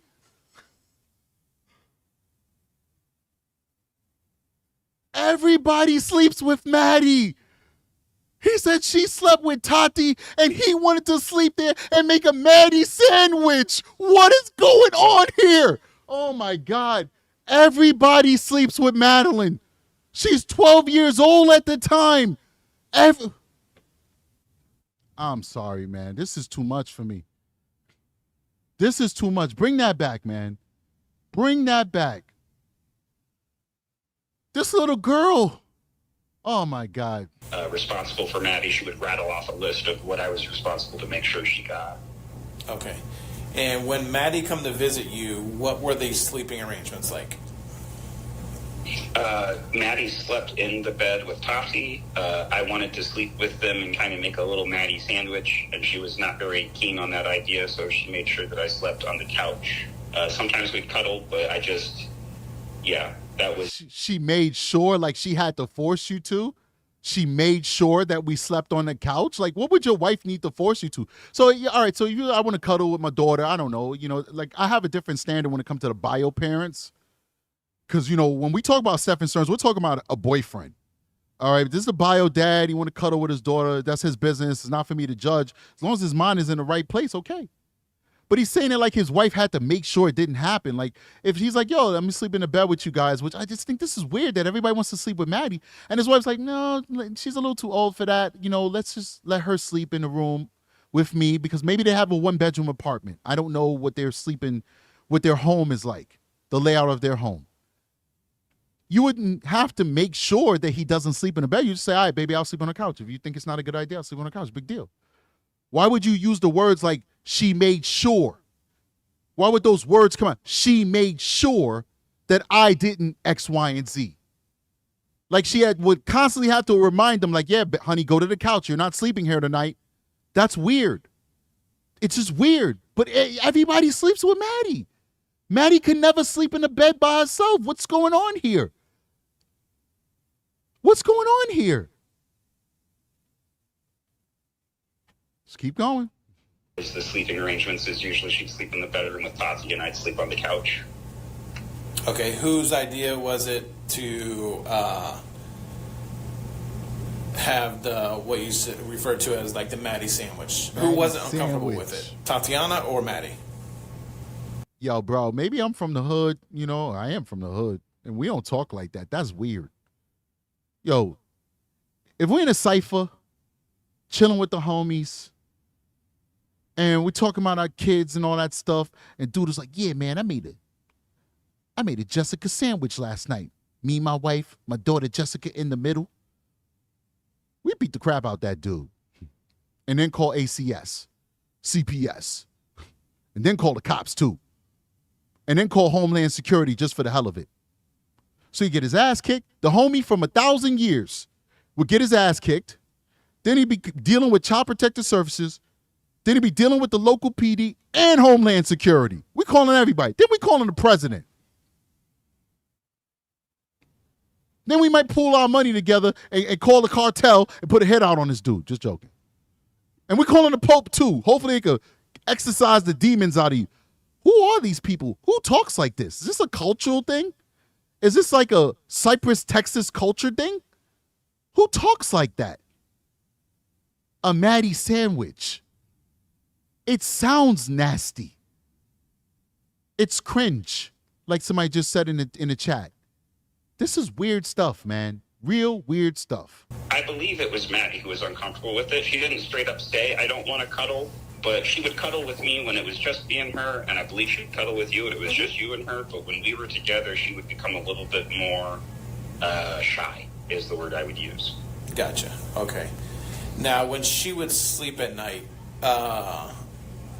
me having children myself, sometimes children... All right, he's asking this question. Just want to go to Kristen Ball with a $5 super chat. Thank you so much, Kristen. Kristen says they all are. Let me want to stop the chat because this thing is moving. I'm sorry. Let me stop it so I can read this out. They are all abnormal. Me and you and a couple others here should have a professional panel. All right, you can come on the show. It's all good. We all just got everybody email me. Let me know your qualifications. And give me some kind of proof of your qualifications. I don't like to dig into people's personal lives. We all should have boundaries on the internet. But if you're going to come on my show and you're going to say that you're a professional and in a specific field, I need to have proof of it. I've proven that I at least have a background. I haven't talked about my current position in the police department because I can't. But I've shown my professional background when I was in corrections and I was a sex crimes professional. I've proven that. I played press conference where I'm coming on national news and we're talking about the sex crime I had just investigated and the arrest that we made with the correction officers. I've proven that. If somebody's going to come on the show, you have to prove to me behind the scenes that you really are who you say you are, because you can just say whatever you want. And now I have you on the show and I don't really, and I'm portraying you as a professional. I don't know it. So if we want to have a panel and we want to talk about these things, I'm down for it. It sounds great. But you need to prove to me your professional qualifications. And then we'll set something up. Sounds like a really good idea there, Kristen. And I'd love to have you on the show. And if you're willing to do that and prove to me who you are as far as your professional credentials, we can make this happen. It sounds like a really good idea. Sounds good. Let's keep going. Let's do it.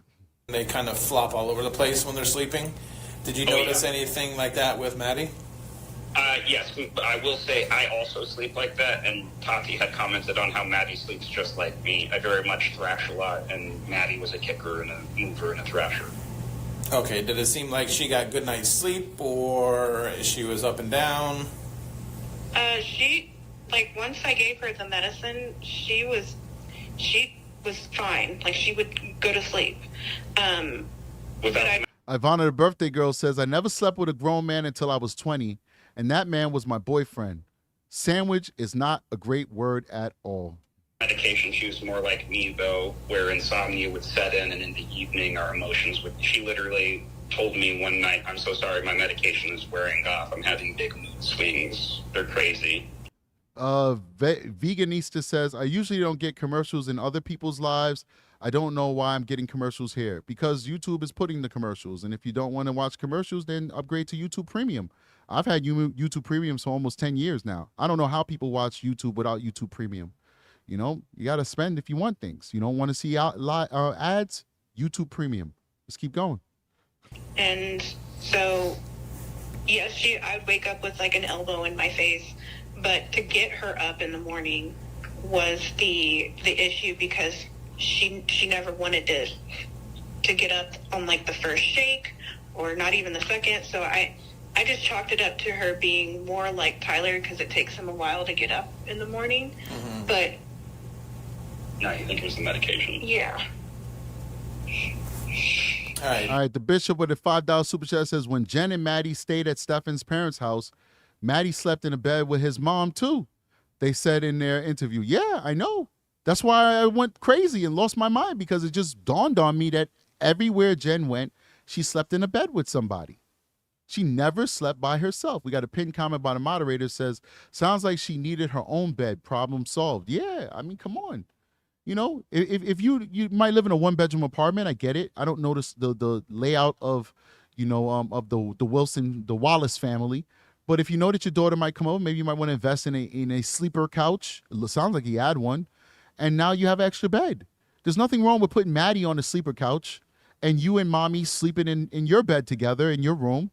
And you close the door and Maddie has her space and you guys have your space and it's all good. You know? I mean, come on. What's wrong with just putting a blanket on the floor and mommy and husband sleep on the floor with the blanket and Maddie sleeps in the bed if that's what you want to do? Or you just buy a really comfortable sleeping sack and Maddie sleeps on the bed. She's only there for 4 days. It's not child abuse that she's sleeping on the floor, in a sleeper. Hopefully they don't have no bugs or rats or mice or anything like that. Like, you make it work, guys. Why can't Maddie sleep by herself? I just don't get it. Let's keep going. Do you know, you may not know this, do you know if Jennifer was taking that same type of medicine? I have no idea. Okay.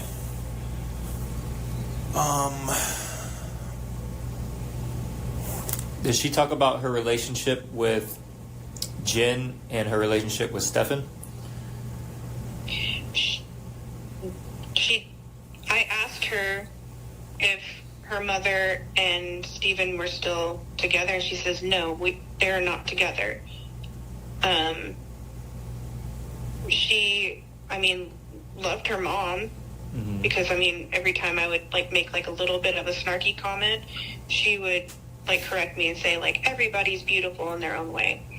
And we never really talked about Stephen when she was around, just to say that they weren't together. How was her demeanor when she answered that? It was well, they're not together, whatever. Just... Would you call that dismissive? Dismissive, yeah. Okay, so upset or angry or just kind of how would kind you... of emotional reaction? Did she seem like she was uncomfortable? Did she seem how did she seem to you? She just seemed like she was just casually talking to me. It wasn't a angry emotion or anything like that. That's kind of the problem. Is I would ask surface level questions on if she was happy, but she always answered pretty vaguely, and so I just truly never knew anything was wrong. Good point, guys. There's also those blow-up mattresses that are always on sale. First of all, you get a cheap one, but they do get holes very quickly. But Black Friday, Walmart, all these places sell these super expensive air mattresses for a quarter of the price. Something that costs $150 every other time of the year, and Black Friday costs $30. You can have air mattresses. There's no reason why this child had to sleep with all these people. Everywhere she went, she's sleeping. No adult says, maybe she comes over and she's like, Daddy, I usually sleep with people. I don't like sleeping with. Well, be a parent. Say, hey, listen, sweetheart, you got to learn how to be independent. You're 12 years old. You're not going to sleep in the bed with us. While you're here, you're going to try and sleep on your own. Nobody's getting this child into her own space, into her own being. Everybody, okay, let's all make Maddie sandwiches. Well, Stefan and Jen was making Maddie sandwiches too. You know what I feel about that? I feel like a lot of that abuse happened while Jen was sleeping, while she was knocked out. Remember, the roommates went into the room when somebody was trying to break into Jen's car, and she was so knocked out on her drugs, she could not wake up. They could not wake her up to address the fact that somebody was breaking into her car. If she's that dead sleep, this man could be molesting the child right next to her, and she wouldn't know. It's one of my beliefs, but let's keep going.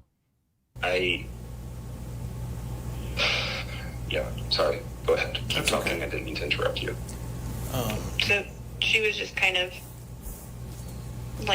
just dismissive. We were just talking oh yeah, they're not together anymore. And I'm okay. Okay. I know hindsight is 20/20, and you guys kind of only had a couple interactions with her yearly. But did you see any change in her personality over the last couple years? Do you know anything that stands out? I felt like the last time we met in October was the only time we ever really saw each other, is how I would describe it. When I'm being metaphorical when I say I saw her for the first time and she saw me for the first time, and we really felt like we connected. Other than that, it's always been like she hasn't felt like I'm sorry, this is just father talk, but it's like I've been watching her grow, but she hasn't felt like a whole person with her own questions and curiosity and motivations until the last time I saw her. She seemed like... Man, that oatmeal catching up to me. I just moved and my stomach just got sharp pains. I was like, oh, gosh. My stomach is like, yo, you got to end this live. We got business to handle, buddy. To TMI, right? Let's keep going. More an adult than a child. And it's not that it bothered me, it's just that it made me curious on what caused the sudden change in growth. Like, she went from being a silly little girl to being what I would describe as a Euphoria character, which Euphoria is a show all about kids who are dealing with crazy levels of trauma. You're referring to the show with... This is the thing. Like, these guys keep just talking crap about Maddie. Like, people in the chat, Matt, I'm talking about this guy. Like, she's a Euphoria character. Has anybody seen that? Somebody said, okay, Marilax. I guess it's the Marilax that Jen prescribed me. Jen the pharmacist. Yo, they keep mommy's calling her abnormal. This guy's calling her a Euphoria character. Has any of you seen that show? That show is all about like depressed, drug addicted, mentally ill teens having sex. That's what the show is about. It's like bananas. It's like deep. It's sad. It's like watching an emo show. Like, everybody's just depressed and pissed off. And everybody's confused about who they are and where they're going to be and how they're going to get there.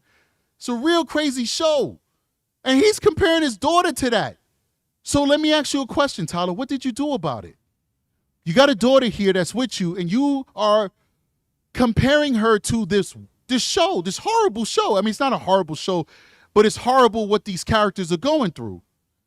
What did you do about it as her father?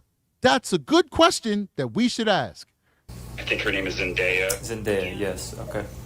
And yeah, I watched that show recently with my wife, and then when my daughter came to visit, I couldn't stop thinking about that show. Just because I don't know how to explain it. These young girls have this 1,000-mile look on their face that I would expect out of like Vietnam veterans, not fucking little girls. Nah, like, bro. I'm not saying that there wasn't trauma there. I'm saying it's not all little girls, bro. It's your little girl because of what she was going through. You know, and you just describing her as a very disturbed individual. So people mad at me because I'm harsh with him. Look how he's talking about his daughter right now. Where are you at, trolls? People gonna say, strategic, stop addressing the trolls.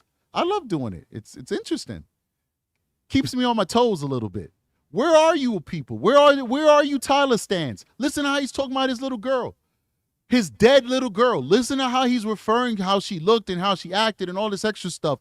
But y'all mad because I'm talking about a grown man who had choices. He had choices. He made choices. But look how he's talking about his own child. Let's keep going, man. as a man who has experienced trauma, that's what confuses me, is how so many young girls have that look in their eyes of like... How often did you have contact with Maddie prior to October? How often? It was infrequent, unfortunately. I struggle with ADHD, and so did Maddie. And what that looks like for us is really bad time blindness and realizing you haven't talked to people for months and then reaching out. They're all sick. They're all sick. Jen, when was the last time that you saw Maddie? Oh my God, I'm time blind. I really don't remember. I couldn't really tell you if I saw her on Thursday, Friday, Saturday, March, June. I don't know the last time I seen my own daughter. Of course, I'm exaggerating, and that's not exact quote from Jen. Stefan, when was the last time that at what point did you drop her off and then go to the smoke shop? Oh my God, I'm so zonked out. I'm time blind. I have ADHD. I can't. Biological father of Madeline Sotos. When was the last time you spoke to your daughter? Oh, just like her, I'm ADHD, I'm time blind. Sometimes months go by and I didn't even realize that I didn't even speak to my own kid. And you people want to give him a pass. You want to give him a pass. that he's got a daughter and he doesn't even know the last time he spoke to her, and he's admitting that months will go by without him speaking to his kid. Wow. Wow. Wow. Let's go back. Nah, we're going to go back. We want to hear that again. We want to hear that again. That I would expect out of like Vietnam veterans, not fucking little girls. Like, I'm not saying that there wasn't trauma there. I'm saying as a man who has experienced trauma, that's what confuses me, is how so many young girls have that look in their eyes of like. How often did you have contact with Maddie prior to October? How often? It was infrequent, unfortunately. I struggle with ADHD, and so did Maddie. And what that looks like for us is really bad time blindness and realizing you haven't talked to people for months and then reaching out awkwardly and trying to. I mean, I would text her. So the wife would text her. I at least would text her. I would text her. You know what that means? That means he was absentee. You heard what he said. Wouldn't reach out for months and then awkwardly reach out at some, indiscriminate time or whatever, and then try and repair things. That's basically what he said. And then what did the wife say? Well, at least I would text her. The wife would at least text her on a regular basis. Does it sound like a good dad to you? I'm sorry, Tyler, if you watch this, because these family members are watching these shows. I'm sorry, man, but we listen, from a man to a man, we gotta accept reality. You wasn't a good dad, bro. And people could get mad at me if they want. It is what it is. We're just gonna block you anyway. If you're disrespectful, we're gonna block you. But from a man to a man, you weren't a good dad, and it's just the end of it. It's just the reality of the situation. You weren't a good dad. All right? And people could be mad at me if they want, but a reality is a reality. Like somebody said, it's our observation. It's just my opinion. You don't have to agree with me. You can say, no, I disagree. I think that you're wrong, Strategic. I don't think you got all the facts. Okay, no problem. I have no role in this investigation. I have no role in these people's lives. My words mean nothing. But I'm looking at this objectively as best as I can. I've acknowledged my biases because I've experienced growing up with an absentee father, much like Maddie. And from my perspective, I think that you were an absentee father, and you're saying things that just buttress what I'm saying every single time you open your mouth. You just admitted that months would go by without you speaking to Maddie, and you blamed it on ADHD. Well, if that's the case, then why did you have a child? Why didn't you put a condom on? You had not seen her for years. You didn't know what she was doing in her personal life, and you had a fiancé. Why did you do that to your fiancé? What if that night would have resulted in you getting a gonorrhea or something like that, and then you go and sleep with your fiancé, and now she got the gonorrheas? You were supposed to be responsible enough to say, okay, I'm having a little fling, doing my thing behind the wife's back. Let me put on some protection. You didn't do that. Not only did you do that, but you shot up the club. If you don't know what I mean by that, you need to figure it out. You didn't use protection, you shot up the club, and you made up a Maddie. You made a Maddie, and then you did not even step up to do what was right by being in that child's life and giving her a positive role model she could look up to, giving her somebody she could trust that was biological other than her mother, that she could confide in and say, help me, Dad. This pervert is doing something weird to me. But they want to say I'm being insensitive. But Daddy is talking to detectives saying his daughter was a character out of Euphoria. Saying his daughter was acting like she was a Vietnam vet, the way she was acting. Saying that his daughter got all these different ADHDs and all this different stuff, saying that he barely spoke to her because of his own mental illness. That's what Daddy's saying. That's not what Strategic said. I'm just reacting to it. We got to do better, people. And excuse me for me holding people accountable for their choices. Adults for their choices. How often I've would you text with her? regular communication, and earlier in Maddie's life, Jennifer used to give me really big issues about that. And then I thought Jennifer was growing as a person because I couldn't tell you when, but just sometime. Now, somebody said Jen could have protected herself too. I agree with that. Goes both ways. Women like to blame the men when she could have done the same. She chose not to, knowing how men are and look. They're both too lame. I agree with that, but I can't speak for a woman. I can only speak for myself. I knew I did not want to have a child before I was financially, this is truth here, before I was financially able to take care of one. So I made sure I took precautions. I had girls that I met who would say, hey, I don't like using those. Or girls that say, yo, I'm allergic to them, all kinds of stuff, just so I could get up in there without the proper precautions. Some women don't like that stuff. You know what I say? No. Hot like fire, ladies and gentlemen. I want to get in that, but I used maturity to say, if you weren't going to allow it to happen with these conditions, which is to be safe, I'm just not going to do it. So as a man, I know we're capable of making those decisions for ourselves, even if she did not push the issue and say, well, I want to get on birth control or I demand you put on a condom. It does go both ways. But if one party would have said, I'm going to be mature and I'm going to protect myself, it wouldn't have happened. It wouldn't have happened. And the majority percent of the time, when you have these situations where people are using protection, the protection is usually one way. It's usually the man putting on a condom. It's not usually women taking birth control. It's usually the man putting on a condom. And if the condom fails, then you have the morning after pill where a woman could take one time to make sure that a pregnancy doesn't come. But it's usually one way. It's usually the man using protection. So as a man who has been out there enjoying life like everybody else, I made sure that I took the proper precautions to not bring a child into this world before I was ready for it. What's the results? All my kids are from one woman. So he could have done that. I can't speak for women because I'm not a woman. I don't know how women think. I don't know how women operate. I can speak for men, though. And I know a man has the power to say no.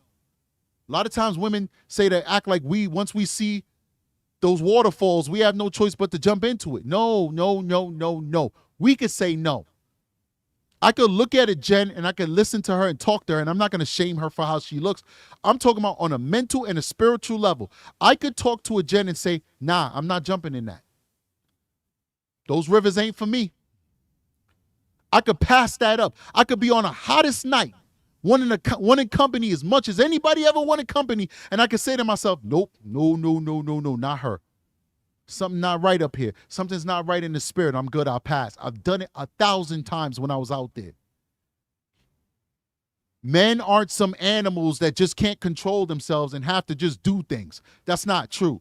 We have choices. We have free will. He had a choice. He had free will. He did not hold himself accountable.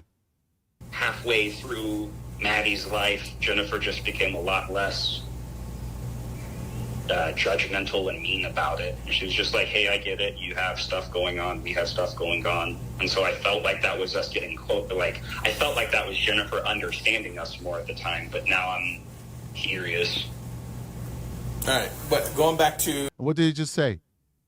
He just said that Jen started to not press him. It's just like, all right, whatever. You got stuff going on. We got stuff going on. I get it. Where's the alienation? He's putting his own twist on it, but he's saying... she just became understanding. But he's putting his own twist, like maybe it's because of Stephen Stearns or whatever. I get it. That is possible. But where's the alienation? She's just stopped pushing. She's just stopped caring. Why? Because he wasn't putting no effort in. Let's bring it back a little bit. A person, because I couldn't tell you when, but just sometime halfway through Maddie's life, Jennifer just became a lot less judgmental and mean about it. She was just like, hey, I get it. You have stuff going on. We have stuff going on. And so I felt like that was us getting close. Like, I felt like that was Jennifer understanding. I want to go back a little further on what exactly he was talking about, but he said halfway through Maddie's life, that's 6-7 years old. Jen stopped being pushy on him or whatever the issue, but we're going to go back. So we're at 128.45. Let's go back just enough to get the context. So let's go to 26. Seemed like more an adult than a child. And it's not that it bothered me, it's just that it made me curious on what caused the sudden change in growth. Like, she went from being a silly little girl to being what I would describe as a Euphoria character, which Euphoria is a show all about kids who are dealing with crazy levels of trauma. Mm-hmm. You're referring to the show with... I think her name is Zendaya. Zendaya, yes, okay. And I watched that show recently with my wife, and then when my daughter came to this, I couldn't stop thinking about that show. Just because I don't know how to explain it. These young girls have this 1,000-mile look on their face that I would expect out of like Vietnam veterans, not fucking little girls. Like, I'm not saying that there wasn't trauma there. I'm saying as a man who has experienced trauma, that's what confuses me, is how so many young girls have that look in their eyes of like... How often did you have contact with Maddie prior to October? How often? It was infrequent, unfortunately. I struggle with ADHD, and so did Maddie. And what that looks like for us is really bad time blindness and realizing you haven't talked to people for months and then reaching out awkwardly and trying to. I mean, I would text her. How often I've would always you struggled text with her? regular communication. And earlier in Maddie's life, Jennifer used to give me really big issues about that. And then I thought Jennifer was growing as a person. All right. Whoa. I kind of lost that. I got to go back just a couple of seconds, not minutes, just a couple of seconds about what he said there. 27. Let's see here. I got to catch that. It was infrequent, unfortunately. I struggle with ADHD, and so did Maddie. And what that looks like for us is really bad time blindness and realizing you haven't talked to people for months and then reaching out awkwardly and trying to. I mean, I would text her. How often I've would always you struggled text with her? regular communication. And earlier in Maddie's life, Jennifer used to give me really big issues about. Boom. I always struggle with communication, and early in Maddie's life, Jennifer used to give me issues with that. Where's the alienation? She was pissed off that he wasn't spending enough time reaching out to their child. Boom. Big shout out to Ines Feliciano with a $10 super chat. Says, seriously, the lack of accountability is enraging. He made his choice from his own selfishness, and he wants to point the finger at mom to excuse his deterrence. Now his tears are regret. I agree 1,000%. You heard it from his lips. Where are you, Stans? Maybe you're not here because Aki won't let you be here because she punishes you. Rightfully so. Because you're coming on this channel with that nonsense. Where are you, Stans? Where are you, trolls? He just said it with his own mouth. Even Jen Soto used to be angry with him that he wasn't spending enough time with his child. Jen Soto was the better parent at this point. And then halfway through, she was just like, all right, you got stuff going on. We got stuff going on. I get on. She got tired of fighting this man to be in her child's life. She got tired of fighting with this man to be in his child's life. How many of you in the room got ADHD with children? Do you forget about your kids? Do you forget about your children? If you got ADHD in the chat, I want to hear from you. Do you forget about your kids? Do you forget that you are a parent? This man was forgetting that he was a parent. And Jen constantly said, yo, you got a kid, man. You got to speak to your kid. You got to call her. You got to read her a book over the phone. You got to tell her you love her. You got to let her remember she got a dad. And he kept forgetting because he got ADHD. And at around 6 or 7 years old, Jen was like, forget it. All right. You got stuff going on. We got stuff going on too. Forget it. I'm not going to keep pushing you. Bring it back one more time, and I'll let it play through. I'm sorry. I want you guys to get that because the stands come for me, and I'm very sensitive. I'm a very sensitive dude, and when they come for me, I like to prove them wrong by playing facts. I like to prove them wrong by playing facts because I don't approach this YouTube journey from a negative space. I'm a positive person, and part of that positivity is giving you facts to show you the truth. That's all I'm trying to do. I'm just trying to show you the truth, the uncomfortable truth. And if you want to go to the pity parties and the kumbayas, you got places you could go to get that.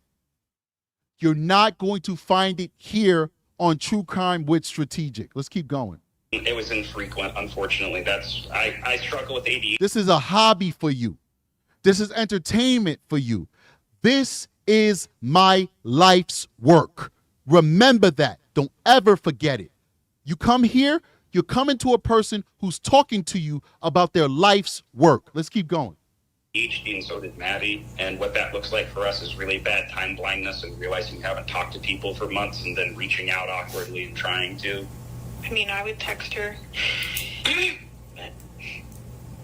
How often? I've How often always would you struggled text with her? regular communication, and earlier in Maddie's life, Jennifer used to give me really big issues about that. And then I thought Jennifer was growing as a person because I couldn't tell you when, but just sometime halfway through Maddie's life, Jennifer just became a lot less judgmental and mean about it. She was just like, hey, I get it. You have stuff going on. We have stuff going on. And so I felt like that was us getting close. Like, I felt like that was Jennifer understanding us more at the time, but now I'm curious. All right. So what did he just statement he just said? Halfway through Maddie's life, she just became less judgmental, more understanding of his lack of accountability and lack of desire to be in the child's life. And she was just like, yo, you got stuff going on. We got stuff going on over here. I get it. It is what it is. Call whenever you want. That's what happened. Jen Soto didn't give this man any problems, ladies and gentlemen. Was she a bad mother to Maddie? We've talked about this on this show 1,000 times. She was a bad mother. We get it. It is what it is. All right? Nothing's going to change that she was an absentee mother. But Jen Soto was not a bad person to this man. Jen Soto was not destroying his marriage. After the first 6 weeks, we don't know what he meant by that. But if we take him for face value, after the first 6, 7 years of the child's life, she got over it and she moved on. She even had Stephen Stearns in her life. She wasn't looking to him. He's married. It is what it is. She stopped pressuring him. She stopped everything. She collected her child support, which was her right. She did that. But other than that, she gave the man no problems. And that's just the end of it. This whole interview basically just said that one last thing. That sentence right there, that statement that he made, sums up his interaction with Jen Soto. That's why in none of these interviews has he ever said anything bad about Jen, because there's nothing bad to say from his perspective. Other than what he found out after listening to these interviews and these recorded conversations and police reports and all this stuff, other than that, to his knowledge, he had nothing bad to say about Jen. So explain to me where the parental alienation was. Let's keep going. But going back to, you say it's infrequent on how many times you spoke with Maddie. So are we talking once a month? Some weeks we would talk every day just because our schedules allowed us, and then sometimes we would go, I think, a couple of months without really interacting in any way. Okay. How? Right. Wow. And that months. was pretty typical of our relationship. Just very high intensity communication for a time, and then kind of dormancy. He's talking about her like she's a girlfriend or something. Not disrespecting this guy like he would ever abuse his child. I'm not saying that. But like that's how the kind of relationship you have with a female friend or something, or homie or something. You know, you especially when you're adults and you live far apart, you know, you have months that you go by where they're still considered your friend, but you doing other things, and then you guys start talking, maybe link up for some drinks or something, da-da-da, how's everything been, what you been up to, blah, blah, blah, and then it goes dormant for a little while. This was your daughter, bro. This was your child. What you just explained was not appropriate, was not acceptable by any measure. It's just not acceptable. Gotcha. Okay. Anything else? All right. So I will do my best to keep you abreast of this investigation. Whatever information I share with Jennifer, I will share with you. This is a pretty high-profile case, as you can tell by it's made national news and stuff like that. So Yes, sir. the stuff that we release is going to be very minimal, and it's not to say anything against you and or Jennifer. It's just when we do these types of investigations, we keep a lot of stuff close-knit just because you have, if you want to quote-unquote armchair quarterbacks that look into these things, and 100%. we don't need that happening. So Acknowledged. I That's will. exactly why I stopped coming up with my own scenarios and wanted to reach out to you, as I realized I was myself joining in on the armchair quarterbacking, and that is very much not what we want to do in this situation. Yeah. So you may hear from me. I'm not going to lie, I'm over this. I'm done. I have never done this before. I usually play these things through to the end. I'm over it. I'm done. I'm done. It's a wrap. I done lost like 5 pounds already. I got to go down another suit size. I mean, I'm done. Maddie never had a chance, kid. Maddie never had a chance. Big shout out for the super chat over here, Miss T. I think that's Canadian dollars, $6.99 Canadian dollars. I'm mind blown. I've never slept with an adult as a minor child. My mom, when I was sick or had nightmares, no other person. Wow. Agreed. This was like bombshell right here. This was crazy. I can't believe my ears, my eyes. I can't believe it. I'm sickened by what I heard today. I don't care what anybody has to say. He was not a good father to this child. If you don't like it, that's your own personal business. Listen. Wow. Wow, wow, wow, wow, wow. I'm sorry, man. I'm at a loss of words. I'm trying to close the show out. I can't even close it out. I can't even close it out. I don't even know what to say. I don't know where to begin. I don't even know how to express what I just heard. It was almost like on the level of, in its own way, of the Jen Sotos. It's like all these people, they're all the same. They all talk the same, think the same. They all have the same issues. The child never had a chance. She never had a chance. It took a village to fail Madeline Soto. It took a village to fail this little girl. Anyway, guys, we got a membership. Please join the membership. You know, we have videos that we drop all the time on the membership, exclusive videos that never reach everybody else. The Patreon has even more videos than the membership in terms of the direction we're going with the Patreon. We can put like basically our rated R stuff on the Patreon because we can't put that stuff on the YouTube. So if you want everything that the membership has plus the rated R stuff, you can get that by joining the Patreon. It's $5. Join the Patreon, $5. You get to watch that content. The membership, we'll put as much things as we can put on the membership, but what we can't put on the membership without getting in trouble with YouTube, we'll put on the Patreon. So we're not trying to gatekeep. We just simply cannot put certain material on YouTube because YouTube will moderate us and will punish the channel and demonetize us and stuff like that. So you can find that extra stuff on the Patreon. Other than that, if you can't afford to do those things, it's perfectly fine. Just come and watch us. Make sure you subscribe to the channel. Make sure you hit that like button. Make sure you comment.